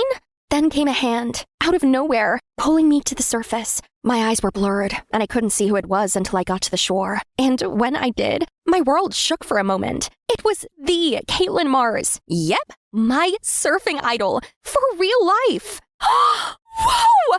You've no idea how you just turned my entire day around. I know, and you should know something. You? I can't believe this. It was you all along? The one person I've looked up to all my life was my aunt? Seriously? What are the odds? Did you know I was a full-time professional surfer before I married your uncle? Surfing felt as natural to me as breathing. I was devastated when I had to quit. But you know your uncle. He was only looking out for my safety and all that. But it's not that easy to give up, was it? Once it has become a part of you. Was that why you helped me? Ah, yes. We're actually more alike than you think, dear. And that also explains the mask, the alias of Caitlin Mars. Oh wow, this was not the secret I thought I'd be hearing. Wait, but what about the scary men? And don't even try to deny it this time. I literally saw you taking off with them in their car with my own 2 eyes. Turned out, those men were from our old agency from years ago. They showed up after discovering she was still surfing under a secret identity, trying to force her to return. No matter how firmly she refused, they kept pressuring her, even going as far as dragging her to their headquarters for a serious discussion. Kinda rude, if you ask me. We should talk to Uncle, or else they might keep coming back. No, I wouldn't dare. You lied to him for just weeks. I've been lying for years. If I tell him now, we're done. I don't want that to happen. But you can't keep this up forever either. What kind of life are you even living if you always have to put up a pretense like that half the time? I'll talk to him. Before my uncle got back home, I collected the bunch of photos and videos I had of Caitlin Mars and prepared a presentation. I played it to him after dinner and slowly started telling him everything. If Caitlin's family had been against her surfing, the legendary icon she's become today would never exist, right? Right. So what are you trying to say? Her achievements, of course, come with their own hardships, but that's exactly what helps us grow and what makes our dreams worth pursuing. All girls need is support from their loved ones. Sometimes just a few simple words, "You go, girl, I got you," are all it takes to help her move forward. As I kept talking, the words just started pouring out. It wasn't about convincing him anymore. It was about finally speaking from the heart. Uncle listened patiently to every word. We admitted it was wrong to go behind his back, and he apologized for making us feel like we had to hide our true selves from him. It was time for a fresh start, a better one, for all of us. I still find those big waves too dangerous, but I think I'll try trusting my pros here to handle them, as long as you both promise to be very cautious. Yay! I love you! And Kate, I'll settle the problem with the agency. Just surf to your heart's content. And maybe coach Moana too. I'll arrange a bodyguard for you two. Just to be sure though. He'll meet you at the beach tomorrow morning. A new chapter of my life has begun. Not only was I specially coached by my own surfing idol, but my aunt and I were also closer than ever now that there were no secrets left between us. Aunt and I were walking towards the beach to meet the new bodyguard Uncle hired to look after us. And guess who that turned out to be? We meet again. You! Traitor! How dare you leave me waiting for hours on end? You didn't actually know anything, did you? Moana, he's the only sane person from the agency I told you about. Sane? Oh, I think we might have different definitions on what sane means. Fred, I believe you owe Moana some explanation. I'll leave you two be then. Then my aunt just headed straight for the waves, leaving behind a somewhat still pissed off me and an awkward, head-scratching Fred. I'm sorry I disappeared without saying a word. I really wanted to take you to your aunt, but that morning, the agency found out what I was doing and forced me to return immediately. But it's all settled now. I'm done working for them. Now, my new boss is this billionaire's family and his awesome niece, whose surfing skills are seriously fire. Moana, I had fun spending time with you here on the beach, and it'll be my honor to spend more time with you from now on, looking out for you and your aunt, and maybe getting a couple more surfing lessons. Yeah, sure, weird guy. Now, come on. We can't let my aunt have all the waves to herself. Fred and I ran towards the beach, laughing loudly and freely. You know what? Maybe having this guy as a bodyguard doesn't sound too bad after all. This is gonna be fun. It was March 31st. A normal day, right? Well, yeah, but not tomorrow. Nope. As it was April Fool's Day. A prankster like me waits all year for that one day when I can play jokes on people without them getting in a mood with me. I've been planning my tricks for months, and boy oh boy, it's going to be so much fun. I turned to my best friend Aya and said with a devious smile, "Just you wait until tomorrow. My prank ideas are going to be legendary." I thought Aya would want to know more, but nope. She just blew her fringe out of her face, then sighed out, "Fleur, why don't you just give it a rest this year? Reality check. No one finds your pranks funny. Only uncomfortable and annoying." What? No way! That's not true. People love my pranks. Aya continued, "Do you remember your pencil prank on Luna last year?" I nodded and let out a snort. How could I forget that prank, as it had been so funny? I'd cut Luna's pencil in half, filled her pencil grip with ink, then assembled it back together just like new. And voila! Cue an ink explosion during an otherwise boring test. Luna cried a lot because she failed her biology test and had to retake it. I shrugged. So this was technically true, but it was still funny. And the time you swapped the cheerleading team's chant music for heavy metal and made a fool out of them at the basketball match? She frowned at me. Geez, stop being a fun killer. I'm making everyone's high school experience memorable. As, let's face it, no one will remember boring tests and tedious basketball matches otherwise. I was too busy talking to notice the ball whizzing through the air until it whacked me right on the head. Ouch! The world went black and I collapsed. I opened my eyes to see Aya and some other kids gawping down at me. Then my teacher rushed over and shooed them off. "Fleur, are you okay?" Her and Aya helped me sit up, and while I rubbed my head, I replied, "Yeah, I'm fine, but I do feel a little dizzy." The teacher thought it would be best if I went home early, so she told Aya to take me back. I was so tired, but I knew sleeping when I might have a concussion was a bad idea, so I chilled out and watched a movie in my room until Mom came home from work. Okay, so my head hurt, and the room was still spinning, but there was no way I was going to let this small accident ruin my big day. I had planning to do, so I grabbed my notebook and checked through my prank ideas and prop list. The next morning, I woke up bright and early, and yay! The spinning had stopped. Whoa, today was the day. Let the pranking commence. I told Aya to meet me earlier, so I had time to set up my pranks. But to my annoyance, she showed up at the usual time. I hurried over to her and tapped my watch. What time do you call this? Now I'm going to be behind schedule. She gave me a puzzled look. For what? It's not April 1st anymore. Today's the 2nd. You had yesterday off because of your head bump, remember? What? What are you talking about? Look, it says today is April 1st. I waved my phone in her face. Then your calendar is wrong. Check your settings or something. Now, let's go. She walked off. No way. Don't think you can fool me, I said while trying to run after her. As soon as I arrived at school, I joined my friends in the canteen for breakfast, and Kelly looked at me and said, "How's the head?" I told her it was fine and passed her an Oreo. You know what? She ate it with no hesitation, but after one bite, she spat it into her hand. Ew, what is that? Yuck! I laughed at her and said, "Ha! That's toothpaste sandwiched between Oreo biscuits. Okay, I'm sorry. Drink this." Then I passed her a bottle of cola. She took a big gulp, then immediately spit it out. Hey, this is so gross. Then she ran to the bathroom to clean her mouth. Yep, I put soy sauce in that bottle. I followed her to the bathroom to check on her and found her rinsing her mouth out under the tap. When she finished, she frowned at me and said, "Fleur, this isn't funny. I thought you only did these stupid pranks on April 1st. Now I have to put up with my stinky soy sauce breath all day." I rolled my eyes, then smirked. Yeah, as if it's not April 1st today. It's not. What's wrong with you? It's the 2nd. Then she stormed off. Wait, what? What did she mean it was the 2nd? No way. Anyways, seeing as I was already in there, I decided I may as well carry out another prank.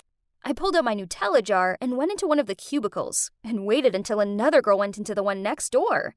I asked her, "Hey, excuse me, my friend, do you have toilet paper in there?" She was nice and replied, "Sure." Then she passed it to me. I quickly put some Nutella on my hand, then rubbed it over her hand too. Oops! Oh boy, she screamed so loudly, and I couldn't hold my laugh. Ew, what the hell? So disgusting, you freak! Then she ran out to wash her hand. I stepped out. Relax, girl. It was just a prank for Fool's Day. Just Nutella. But she sneered back. You're crazy, and it's the 2nd already. Jeez, what's wrong with you? Then she left. Okay, this was so weird. Why was everyone acting like it was April 2nd? On the way to class, I rechecked my phone. Yep, it said April 1st. Okay, I got it. This was everyone's dumb attempt to fool me. Well, nice try, but it so wasn't working. As it was the 1st, which meant it was time for math class. I took my seat in class and waited, but, why did Mr. Simmons, the chemistry teacher, walk in? He told us to prepare for our next lesson in the lab. What was going on? I was so confused. That was tomorrow's schedule, right? Then he sat down in the chair without any suspicion and a big fart sound came. I laughed so much my sides hurt. I couldn't believe it. I do this every year, but they fall for it each time. But hang on, why was everyone so quiet? I looked around and realized I was the only one laughing. Oh, come on, everybody. It was fun. The typical joke for April Fools. Mr. Simons held up the fart pillow and gave me a stern look. Fleur, I don't expect this behavior from someone your age, especially seeing as it's not even April Fool's Day anymore. And can you believe it? All my classmates agreed with him. No way! Everyone was crazy. No, it is. I know it is. You're all lying, I replied in a panic before I gathered up my stuff and ran out of the classroom. I really needed some space to think this through. It was all so crazy. I couldn't have zoned out for an entire day. Could I? Or the ball hit me so hard that I lost my memory? I remember having dinner, then staying up late to plan out my pranks, and I know I was tired, but no way. They were the crazy ones, not me. Anyway, lab time. I was the last one to walk in, and I sat down at my bench and started on the experiment. I guess I wasn't focusing properly, as I poured the chemical into the beaker, and boom! The next thing I knew, I was covered in this weird green powder stuff. Still, no one was laughing. Instead, they were all staring at me and asking if I was okay. Then Mr. Simons asked them all, "Why is this chemical bottle here? What a mistake!" Embarrassed, I ran to the bathroom to clean my face. Geez, I looked like the Grinch. It was super tricky to scrub off. Ugh, I hoped I wouldn't be stuck with this color forever. But was it someone's prank on me? But if that's the case, then why did no one laugh? I sure would have laughed at me if I was them. Finally, the green powder started to come off, and then I went back to class. On top of my backpack was a folded up note with my name on it. Huh. I opened it. "Hi, Fleur. There's something important I want to tell you. Meet me in the hall after class. Devin, X." My heart instantly fluttered. I'd had a crush on Devin for forever. But, oh, I got this. This had to be a prank. Everybody knew I liked him, so they did all of this to embarrass me. Devin must be involved this time. I glanced over at him, and he smiled, then gave me this cute wave. Whatever, this was definitely too good to be true. Enough. I wasn't going to let everyone laugh at me anymore. So, as I followed Devin to the hall, I took a sip of water, but I kept it in my mouth. Then, when Devin stopped walking and turned to face me, I squirted the water up into the air like an elephant, then said, "Ha! Gotcha! I'm no fool." He wiped his face onto the back of his sleeve, then looked me straight in the eye and said, "Fleur, I have feelings for you.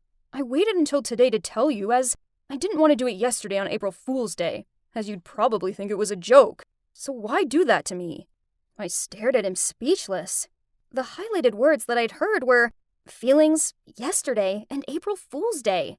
I started laughing a fake laugh, but then it turned awkward, 'cause his serious expression didn't budge. "You're kidding, right?" I muttered out, but he looked totally devastated. Oh no, I didn't want to upset Devin. I was just confused with days and, as if I actually missed April Fool's Day. What a bummer! I realized my prank had gone too far, and how it could have hurt his feelings, so I blurted out, "Devin, I'm so sorry. I didn't mean it. It's the concussion. I'm delirious. I'm so sorry." Then came an awkward silence. Suddenly, Devin's sad look changed into a smirk, and he began to laugh. Then everyone jumped out of nowhere and started laughing too. I stood there with a gormless expression on my face. Then Aya appeared and said, "Gotcha!" So it turns out it was actually April the 1st, and I hadn't actually missed a day. Nope, this was Aya's ingenious idea for everyone to get their own back on me. Last night, she created a group on Facebook and added everyone in the class, including the teachers, to plan today's prank. No, this couldn't be possible. I was the pranking queen, not them. Then Aya sidled up to me and said, "Hey Fleur, guess what? It's still April Fool's Day."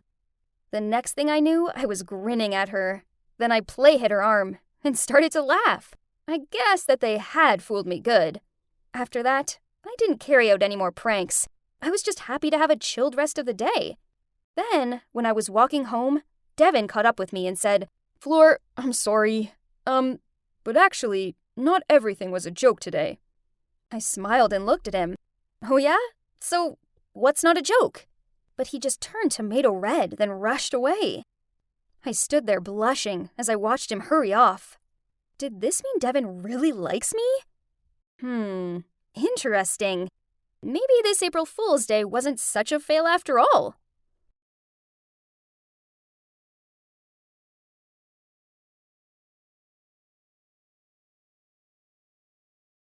Hi, I'm Tiffany. I came from... A moment, please. Sophia, what now? I spilled my smoothie. Now I don't have any breakfast. Code red. I repeat, code red. Oh, before we continue, smash that like and subscribe button, because this story might just make your brain explode. Meet my sister, age 5. Occupation, full-time drama queen. I'm so sorry. My hand slipped in. Relax, I got you. When I was 10, my mom passed away after Sophia's birth. From that day on, everything changed. Dad was so heartbroken because he loved Mom so much and became distant. It was as if he had just disconnected from the world. I couldn't let our family fall apart, so I became the stand-in mom. My days were packed with a crazy schedule. The house manager, the diaper boss, the chef. Cleaning and cooking? No biggie. I learned from the best when Mom was around. But throw Sophia into the mix? Total nightmare.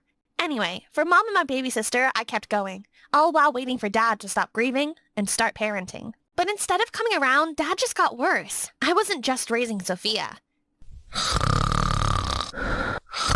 I was raising my lazy dad, too. Wake up, Dad! You're late! Again! I had to wake him up for work, pick his outfits, remind him to brush his teeth. Like, come on! I was a kid, not his personal assistant. But no matter how exhausted I was, there were moments with Sophia that made it all worth it. I have a surprise for you! For being the best sister in the whole wide galaxy! Ooh, better not be another crayon drawing of a potato that's me. Nope, even better. Ta-da! My first tooth! What? Ew! My teacher said we could give it as a tomato to the person we love the most. You mean a memento, weirdo? Yeah, that. And I choose you, big sis. It was kinda ew, but also, aw, I felt so lucky to have such an adorable little sister. But being a one-girl army was not easy. Sometimes I snapped. What happened? Oh, gee, I don't know, Dad. Maybe because I'm trying to cook, clean the disgusting fridge, and cram for my science quiz all at once, while you're in there glued to your video games like it's your full-time job. Hey, the Naruto game is a masterpiece. You're missing the point. I need help. Either step up or hire someone. You can't afford it. Sweetie, you're doing such an amazing job. But I can't just trust a stranger around Sophia. What if they hurt her when we're not looking? That always got me. I have watched enough horror movies to know he wasn't wrong, so I sucked it up. For Sophia, because I couldn't bear anyone messing with my baby sis. But no matter how much I sucked it up, it was draining me. At school, I couldn't focus, could barely stay awake. Tiffany, wake up. This part's gonna be on the test. Oh, yeah, totally listening.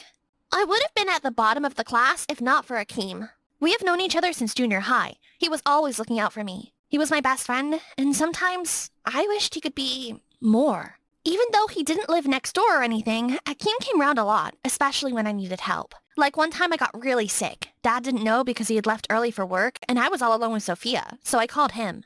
Tiffany, you're burning up. And now you're all red. She's red because she's blushing, silly. Sophia! You should be in the hospital. Did you call your dad? He'd take forever to get here. I just need someone to watch Sophia. I can watch myself. You're always taking care of me. I can care for you, too. Then let's take care of her together. Yay! And just like that, I got a full day of love and pampering from my baby sis. And my bestie/secret crush. By nightfall, I was feeling much better, but probably not well enough to take what came next. Thanks so much for coming today, and every other day. You've been such an amazing friend to me. What are friends for, right? Though, if I'm being honest, I've never really wanted to just be your friend. My breath hitched. Did he just... A little birdie told me you wouldn't mind if we were more than friends, too. Sophia? She said you get all goofy when I text. And, you kind of sleep-talked my name one day, but you made her promise not to tell me. I didn't know if I was to feel embarrassed or happy. Oh my god, I'm never trusting that kid again. So, you like me too? From the very first day I set my eyes on you. You're beautiful, Tiffany. But more than that, you're kind. Amazing. It was as if my heart wanted to jump out of my chest. Like this was just a sweet dream that would disappear the moment I opened my eyes. What do you say? A real date tomorrow? Just you and me. Somewhere beautiful. Somewhere you can just be Tiffany. I hesitated, just for a beat. Sophia. I can't leave Sophia. Tomorrow is Sunday. Your dad should be home. My dad can't take good care of her. What if she chokes on her toothbrush or tries to boil water and scolds her or... One night, Tiff. Just one. You've given so much of yourself to everyone else. Isn't it time you gave a little to yourself too? He was right. I deserved a break. Just some time for myself doing what I love with who I love. Okay, let's make it a date. Just for us. I was so excited to go on a date with Akeem. The moment Dad came back, I told him about my date with Akeem, begging him to take care of Sophia for just one evening. I'm happy for you, sweetie. Akeem's a great guy. As for Sophia, yeah, I think I can handle her for a few hours. Really? Thanks, Dad! With that, I was all set to go. The next evening, I doled myself for the first time since I could remember. What if she needs to go potty? She can take care of her business. What if she's hungry? There's food in the fridge. What if... Dad, she's 6, not a baby. You just need to watch her so she doesn't, hurt herself or destroy something. That's right. Sophia's a big girl now. I can even take care of Daddy, too. I should have known from how jumpy Dad was that leaving Sophia with him would be a disaster. What I didn't know was that disaster was going to follow me to my date. Akeem and I had just been in the restaurant for 1 hour, having the time of our lives when 2 familiar figures took the table next to us. They raised newspapers to their faces like they were undercover agents. But I know those little fingers anywhere. Isn't that... Yeah, it's them. Could they really not give me one moment of peace? Not even for my first date? What's the meaning of all this? It was his idea. Just pretend we aren't here, sweetie. Pretend? Why are you even here? Sophia said she was bored. I just wanted him to play with me. I didn't know how to entertain her, so I brought her here. I was so angry and embarrassed, it felt like my face was on fire. It's okay, Tiffany. We can just... No, it's not okay. Everything is messed up. With tears spilling from my eyes, I dashed out of the restaurant. I went back home to soak my pillow with tears. I felt like a prisoner in a tiny cell where I couldn't turn. Akeem called me so many times, but I couldn't answer. What do I even say? How do I explain this mess I'm living in? How long will I let my life be controlled by everyone but me? Should I just run away? Just when I was considering the possibility of running from home, Sophia came to my room. Are you mad at me? I'm sorry I ruined your date. I'm not mad at you. I'm mad at Dad. He couldn't just give me a few hours. A single night to myself, is that too much to ask? Then why don't you tell him? My teacher says if you're mad at someone, scream at their face and let them know you're hurting. Sophia was right. I had been making Dad's life easy while mine crumbles. It's time to put my foot down. With all the courage I had, I decided it was time to confront Dad. I've had enough, Dad. I'm sick of being the only one who takes care of things around here. It's your job as a father to take care of your kids, not mine. I don't even have friends because I'm too busy doing what you should be doing. What's the big deal, Tiffany? You've been doing this for years. You should be used to it by now. I'm tired. I want a life. I want to be a normal teenager. I can't even study without thinking about what to cook for dinner. I do everything for you, everything, and you couldn't even give me this one night with Akeem. Maybe if you hadn't gone on that date, you would have time to study. Stop being selfish, Tiffany. These little chores you keep whining about aren't a big deal. I couldn't believe my ears. I'm the selfish one? You think the things I do, the things I sacrifice, are just little chores? Clarity hit me then. My dad's forgotten what responsibility feels like. He thinks it's okay to pass everything on to me, to treat me like I'm just here to clean up his mess. And now he's entitled to everything I do without any gratitude. Well, no more. That stupid good kid is over from today. If he won't step up as a parent, I sure won't be his replacement. So I stopped waking him up for work, and I stopped cooking his meals too. Tiffany, I'm late. Why didn't you wake me up for work? There's something called an alarm clock, and it sure doesn't look like me. Fine. Did you at least make me breakfast? Something I can take to work. Sure. Milk and cereal. Oh, and by the way, your shirt's got something on the back. He tried to look at the back of his shirt in horror. It was covered in stains. You didn't wash it? We have a laundry room for that.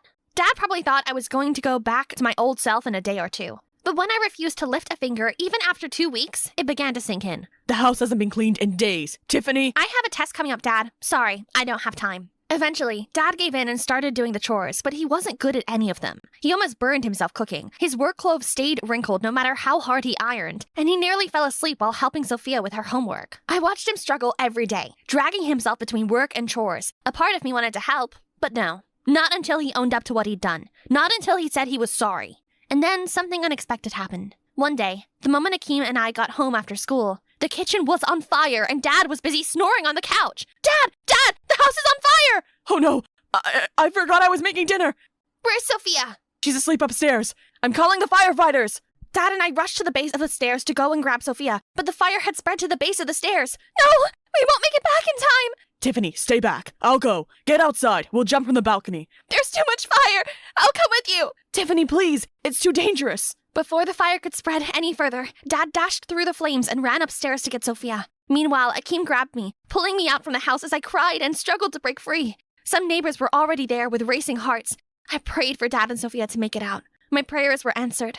Through the thick curtain of smoke, I saw them, but they still had to jump. Akeem, catch! Akeem caught Sophia like he was some superhero. Just as Dad got ready to jump, the house exploded. No! When we all regained our bearings, I found Dad near a pile of shrubs. Dad, please wake up!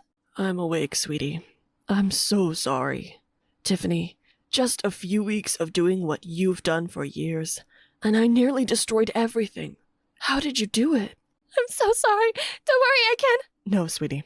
I'm not asking you to take over again. I'm asking for your forgiveness. I should have never dumped all that responsibility on you. You're a kid. You had school, a life. I failed you, but I promise I'll be a better dad, starting now. It took burning down the house for Dad to finally admit he was wrong. At that moment, all the misunderstandings seemed to fade away. My love for my family didn't change. I still helped out where I could, but now it was balanced. Sophia seemed happy too about how Dad had changed. Oh! Whoa! It means she loves you. Dad was finally acting like, well, a dad. Still, he didn't magically become super dad overnight. If anything, he just kept burning everything. Maybe housekeeping's still a bit too much for me. The three of us just laughed. Life wasn't perfect, but it was filled with love, and that's what mattered. My dad finally decided to hire a housekeeper to help clean up and take care of Sophia. Since then, life started to settle down, and I finally had time to be just a teenager, to do the things I wanted, like dating with Akeem. Yes, helping others is honorable, but never forget, you deserve time for yourself, and you need to learn how to love yourself as well. Why wasn't it working? I followed all the steps, but still, nothing. At that moment, my best friend Harry walked towards me and asked with a confused look, "Hey, what you doing?" "Hey, Harry. I'm just working on this plan to become popular, but it isn't going so well. I changed my style and posted more on social media, but I'm still not cool." You're probably wondering why I was desperately wanting to be popular, right? Well, it's all because of my annoying hiccups. Last year, I was on stage performing the play Our Town when I suddenly started to hiccup, constantly. I couldn't stop, and the whole audience started to laugh at me. In the end, they had to replace me with my understudy. Not only was it the most humiliating moment of my life, but I've also been teased about it ever since. This year, I wanted to become popular. Then everyone would forget about the hiccuping incident. If only becoming popular was easy. "Hey, you could help me." "No way! Your plan is crazy!" At that moment, the new student, Amanda, passed by, surrounded by a bunch of other students. "Why is this girl so popular? I mean, she's only been here a week." "You don't know? She's Dustin's sister. He's already the most popular guy in school. So being his sister makes her popular too. Duh." "That's it, Harry. The fastest way for me to climb the popularity ladder is to date Dustin." At first, Harry seemed confused by this, but then he suddenly agreed to help me. With one condition, of course, that after I succeeded in becoming Dustin's girlfriend, I had to introduce Amanda to him. I knew it! He had a crush on her. Every guy in the school does. Fine, I'll help him, as I need Harry in this anyway. He plays a crucial role in my plan, and you'll soon figure out why. After school, I was waiting in a corner at the parking lot when Harry walked towards me, followed by Dustin. "I heard you're giving tutor lessons." "Yeah, that's right. I don't take money. I just need..." "What do you need?" "I need you to pretend to be my boyfriend." Dustin burst out laughing, but then when he saw our serious looks, he stopped. You two are crazy, but I do need to pass math, so... Okay. However, my grades have to improve within 2 weeks. Then we have a deal." "Deal?" I grinned. "Within 2 weeks? That's so easy. What a catch." You must be wondering how we managed to pull that off. Well, Harry's on Dustin's soccer team and overheard the coach tell him if he didn't improve his math grade, he'd be kicked off the team. Basically, we used Dustin's weakness to get the deal. I know I had no chance with him by using my lousy flirting skills, so it's time to use my greatest strength, my brain. Pretty smart, huh? I started to tutor Dustin. Then after 2 weeks, he shot up 2 grades. And that's when he held up his end of the deal and pretended to be my boyfriend. The next day, Dustin and I held hands and walked into school. And just as I expected, everybody was gawping at us. I even heard them whisper about me, "Is that the hiccup girl with Dustin?" And, "Whoa, since when were those two a thing?" Ha! And that's not all. Wherever I went, people would follow me. And in every class, everyone wanted to sit next to me. Finally, I was popular, and I loved it. I just finished tutoring Dustin at his house and was about to head home when his mom appeared and invited me to stay for dinner. Awkward, but I didn't want to be rude, so I said yes. Besides, this was a great opportunity to talk to Amanda. I was sitting next to Dustin at the dinner table when Amanda walked in and gave me a dirty look. What is she doing here? Amanda, manners! Okay, had I upset her somehow? After we finished eating, I helped Amanda clean up. I pulled some homemade chocolate cookies out of my bag and gave my friendliest smile as I said, my friend Harry, he likes you. I was wondering if..." Without letting me finish my sentence, Amanda interrupted me. "Sorry, let me stop you right there. First, I don't eat cookies. Gross. Second, I assume you're asking me if I want to go out with your friend, right? No, because he's a loser just like you. It's embarrassing enough that Dustin is dating you. Then she walked off, leaving me standing there dumbfounded. Oh my god, couldn't believe what I just heard. How could a person be so rude? Ugh! The next day at school, I wanted to tell Harry to give up on Amanda, but as soon as I caught sight of him, he ran towards me, hugged me, and said, "Emily, you're a matchmaking genius! Thank you!" Huh? What do you mean by that? Amanda just asked me if I wanted to come to her party this weekend. Isn't that great? Yay! What on earth was going on? But Harry looked so happy that I just couldn't tell him the truth. One thing's for sure, there's something sus about Amanda. Of course, I was going to that party too, 'cause I was Dustin's girlfriend, remember? Wow, we were actually at a cool kids party. Our first time ever. This was awesome. Harry even got a bit emotional. What a baby. Dustin and I teamed up to play beer pong, and it was so much fun, and unexpectedly, we won! We were so excited, and both of us cheered with joy and hugged each other without thinking.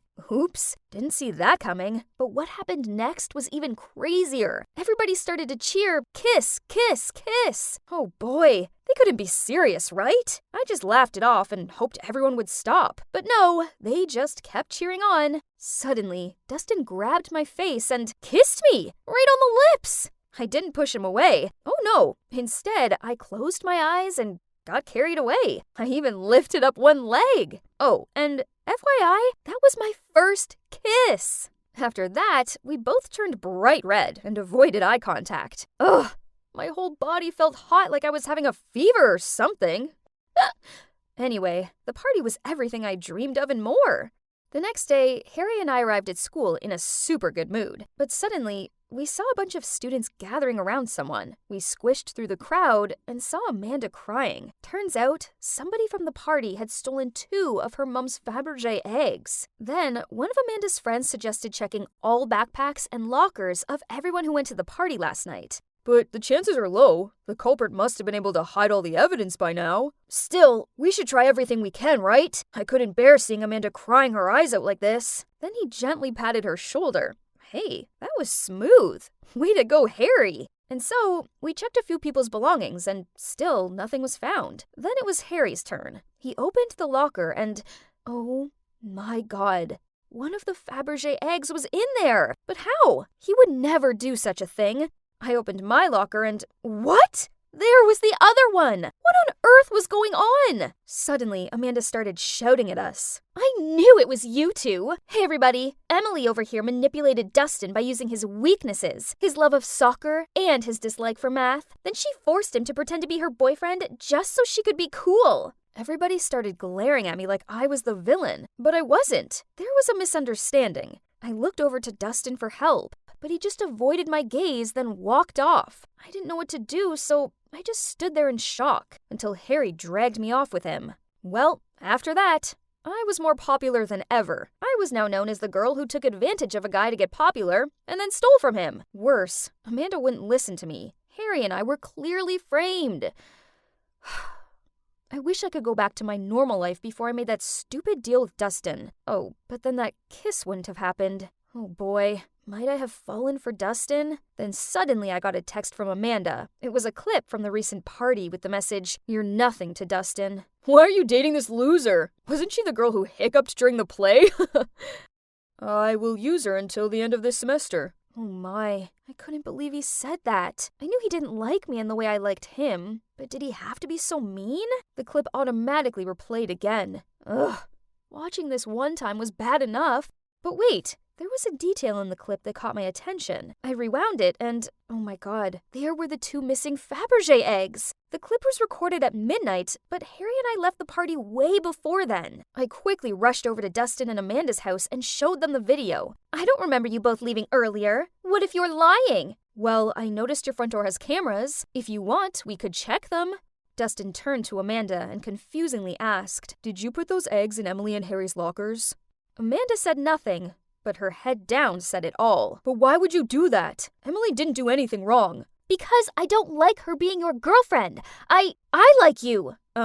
What? Isn't she his sister? Oh, turns out they aren't actually siblings. Whew, that would have been weird. The truth is their parents were really close, and when Amanda's parents died in an accident, Dustin's family took her in. So Amanda was like a sister to Dustin, but Amanda, on the other hand, has been in love with him for a long time. I decided not to make a big deal out of it. As long as she posted a status on social media saying this was all a misunderstanding and that we didn't steal from her, and she reluctantly agreed. Afterward, I immediately got out of there without saying anything else to Dustin, but he ran after me and apologized for not defending me the other day. He just couldn't choose between me and Amanda. And then he said, "That clip you saw wasn't what you think." Ugh.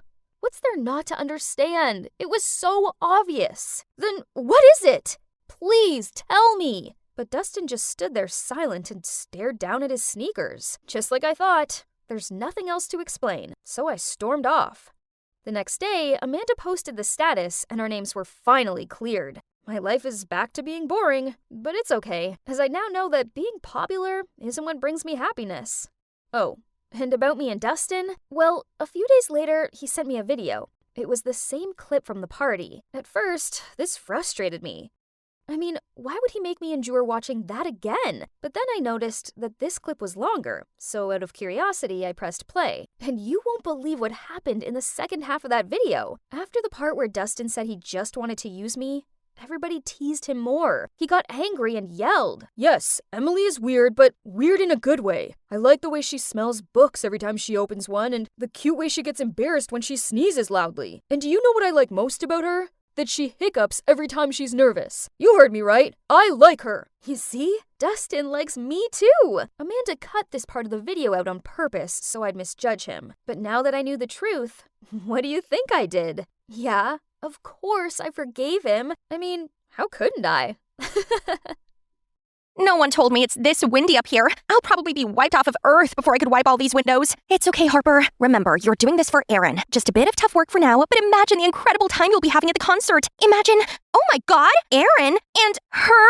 Hold up, let's start from the top. Hi, I'm Harper, the biggest fan of the greatest boy band, The Statics, especially their rapper Aaron. I turned 18 not long ago and I'm taking a gap year to find my true passion. To be honest, I'm not really interested in anything. The only thing that makes me feel alive right now is fangirling, following my boys around, concerts, touring, etc. But after months of that, I'm totally broke. Not to mention, Aaron's having his solo debut album. So, having no choice, I asked my super sweet boyfriend Kirk to lend me some money. But, again, all you ever did was spend relentlessly on this trash. You don't study, nor get a job. How are you expecting to afford it all? Do these idols feed you or give you a roof over your head? I don't think so. I can't help you forever either. Trash? He called my passion trash? Excuse me, I asked for a loan. Not like I was robbing him. He wasn't like this the other times. Finally showing his true self, huh? Fine, I don't need an unsupportive boyfriend. Anyone that stands between me and my happiness can get lost. So, we're over. Whatever. But wait, I still need to come inside as Kyra's bestie, not as your girlfriend. You might be wondering what kind of relationships I have going on here. Well, I actually befriended Kyra first. We were both ecstatic. Phantom of the Statics. If you know, you know. Fangirls bond is stronger than any friendship. Her mom works for a big press, so she sometimes could even get us access to shows. Cool, right? So I was always around her place. One thing led to another. Me and her brother fell in stupid love, but not anymore. Have you heard about Aaron's new album? Apparently it will be followed by a group concert right downtown New York.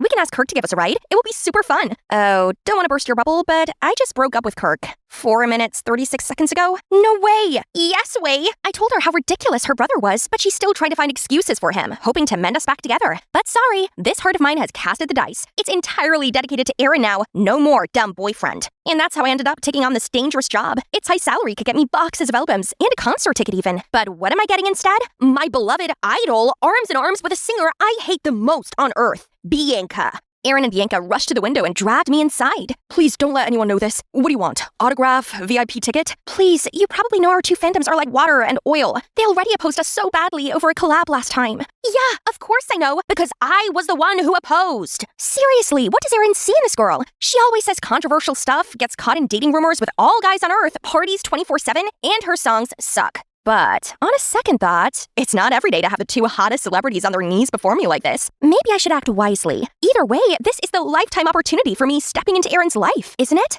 Okay, I'll keep a secret on one condition. Let me be the manager of Bianca. Bianca's manager? Who's looking for me? Wait, who are you? But he didn't even bother to wait for my answer and started stacking out bunches of stuff for Bianca to sign. Being a manager ain't a joke. See, Will's been doing this for years and still struggling. Well then, more reason for me to step in. So I walked over to give him a hand. This poster is mid. Next time, let me handle it. Trust me, I've designed countless stuff for fan events. The title track this time is a bop, but without a good promotion, it turned into a flop. I suggest you make some TikTok challenge for it. I'm a girl Bianca's age. I for sure understand her and the fans more than you. I'll be useful. Right, guys?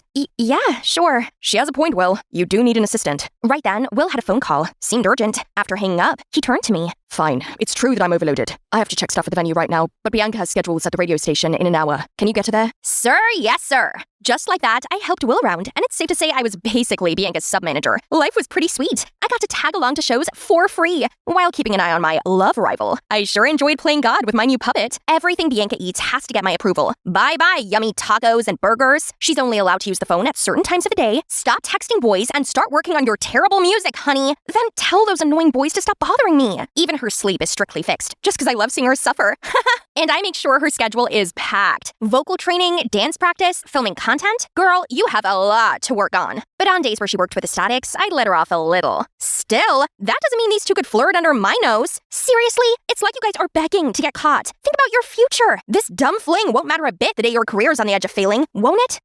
I'd make a good manager, right? But I occasionally saw Liam, another member of Statics, being way too chatty with Bianca. Well, as long as it's not my Aaron. But I know someone who wouldn't like this. Kyra, as Liam's her bias. I guess the rumors are true. Liam is a playboy. And to prevent Aaron from getting caught in the same thing, I accidentally arranged Bianca's schedule to be 100% off with Aaron's, so they couldn't meet up. But Bianca still asked me to bring him gifts often, and surprisingly, Aaron wasn't too upset about his girlfriend not showing up. I guess I can get him in another level that Bianca couldn't. We soon talk a lot and hang out also, and he literally blurted out about how Bianca was so uptight, how some of her annoying habits gave him the ick, and that being with me was so much more comfortable. Uh-oh, sounds like love's fading.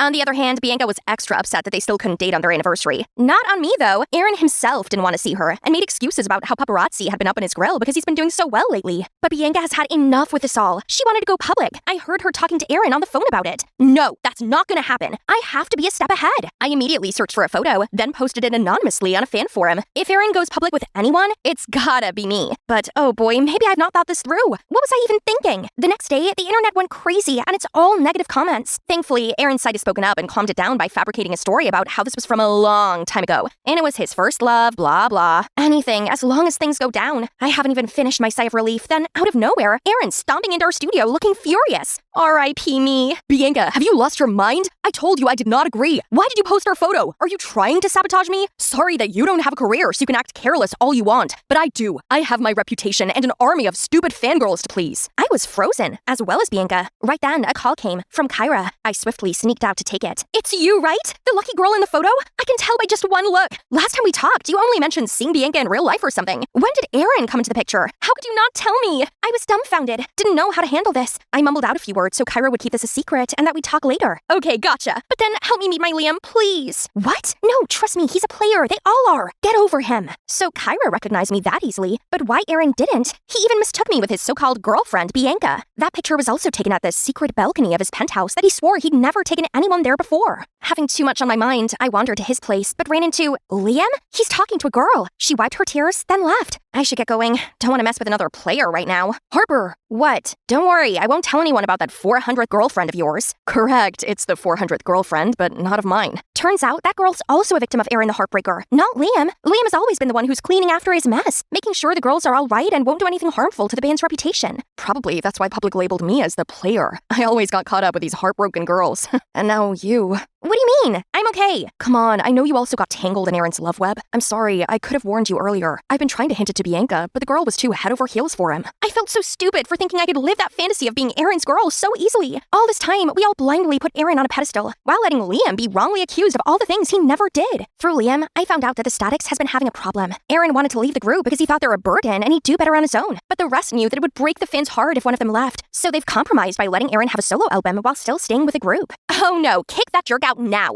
As a representative of Ecstatic, I can assure you that we won't be sad if we know what an awful person he is. We'll show him the door. Glad to hear that. Now, about Bianca, do you know how to break this to her in the best way? It's hard, but ugly truth is the only way. So the next day, we went to see Bianca together. Told her all about how much of a jerk Aaron is, all the girls he's been seeing, all the bad-mouthing about her, he said. Surprisingly, she took it better than we thought. Thank you, too, for looking out for me. I know he's bad, but I thought I'd been able to change him. But yesterday when he came throwing a fit at me, I realized that I deserved better. Oh, poor Bianca. I really owe her a zillion apologies. I asked Liam to give us a minute and came clean to her on everything. On the photo I posted, on how I intentionally got in between the relationship, on my dumb rules just to get the better of her. I'm truly sorry. I'm just a Tululu fangirl after all. I'm really sad to hear that because at some point I did consider you a friend, especially your ridiculous rules. It helped me a lot. Look, you kept me on a strict diet, helped me get a healthy sleep schedule, made me practice more, stay off my phone, no more doom scrolling and obsessing over hateful comments. I can assure that you've helped me become a better artist and human overall, even though it's by accident. You are seriously too nice. How come I spent all these years hating on you? I'm sorry, and I don't think I should be around here anymore. I'd better go back to my normal life. Take care, Bianca. Bianca gave me a tight hug and said that she hoped I'd still come to her concert next week, as she performed the dance number we created together. Liam was nice enough to accompany me to Bianca's concert. I did ask Kyra if she wanted to come along, but she was all cranky. Bianca's concert? Are you an ecstatic anymore, Harper? She's our enemy. Kiddo, if only she could see past the hate. She could have met her Liam now. The show was going on smoothly. Bianca perfected our dance routine. I was so proud. But as she went to get ready for the next song, a strange VCR got played. I'm a selfish fanatic, a friend's betrayal, a gold digger, a delulu, and on screen were pictures of me. No! Is this why Bianca insisted I come? Is this her paying back? Or is this Aaron's? Or Liam's? Suddenly, Bianca on the mic snapped me out of the panic attack. And I'm all the worst things without your love. Ladies and gentlemen, your favorite track from my second album, here's Without You. Everyone cheered loudly, but a voice behind me took me aback. No, guys! That's not what the video's about! The lunatic is here! This one!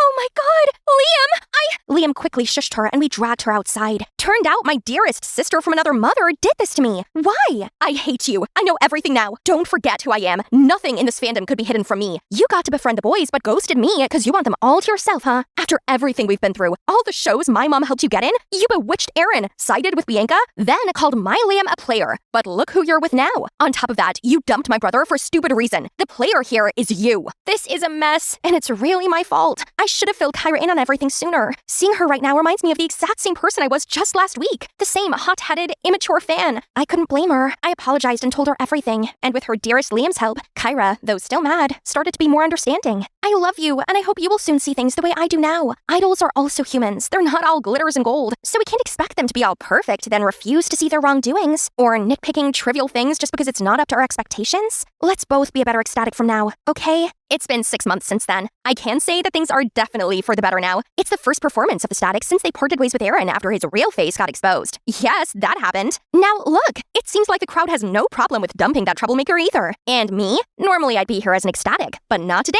I'm now working part-time while studying to get proper certification on talent management. I realized that I did enjoy working with Bianca and I actually had a knack for it, so I'm going to make a career out of it. Now, excuse me guys, may I get my manager back? It's showtime. Bye!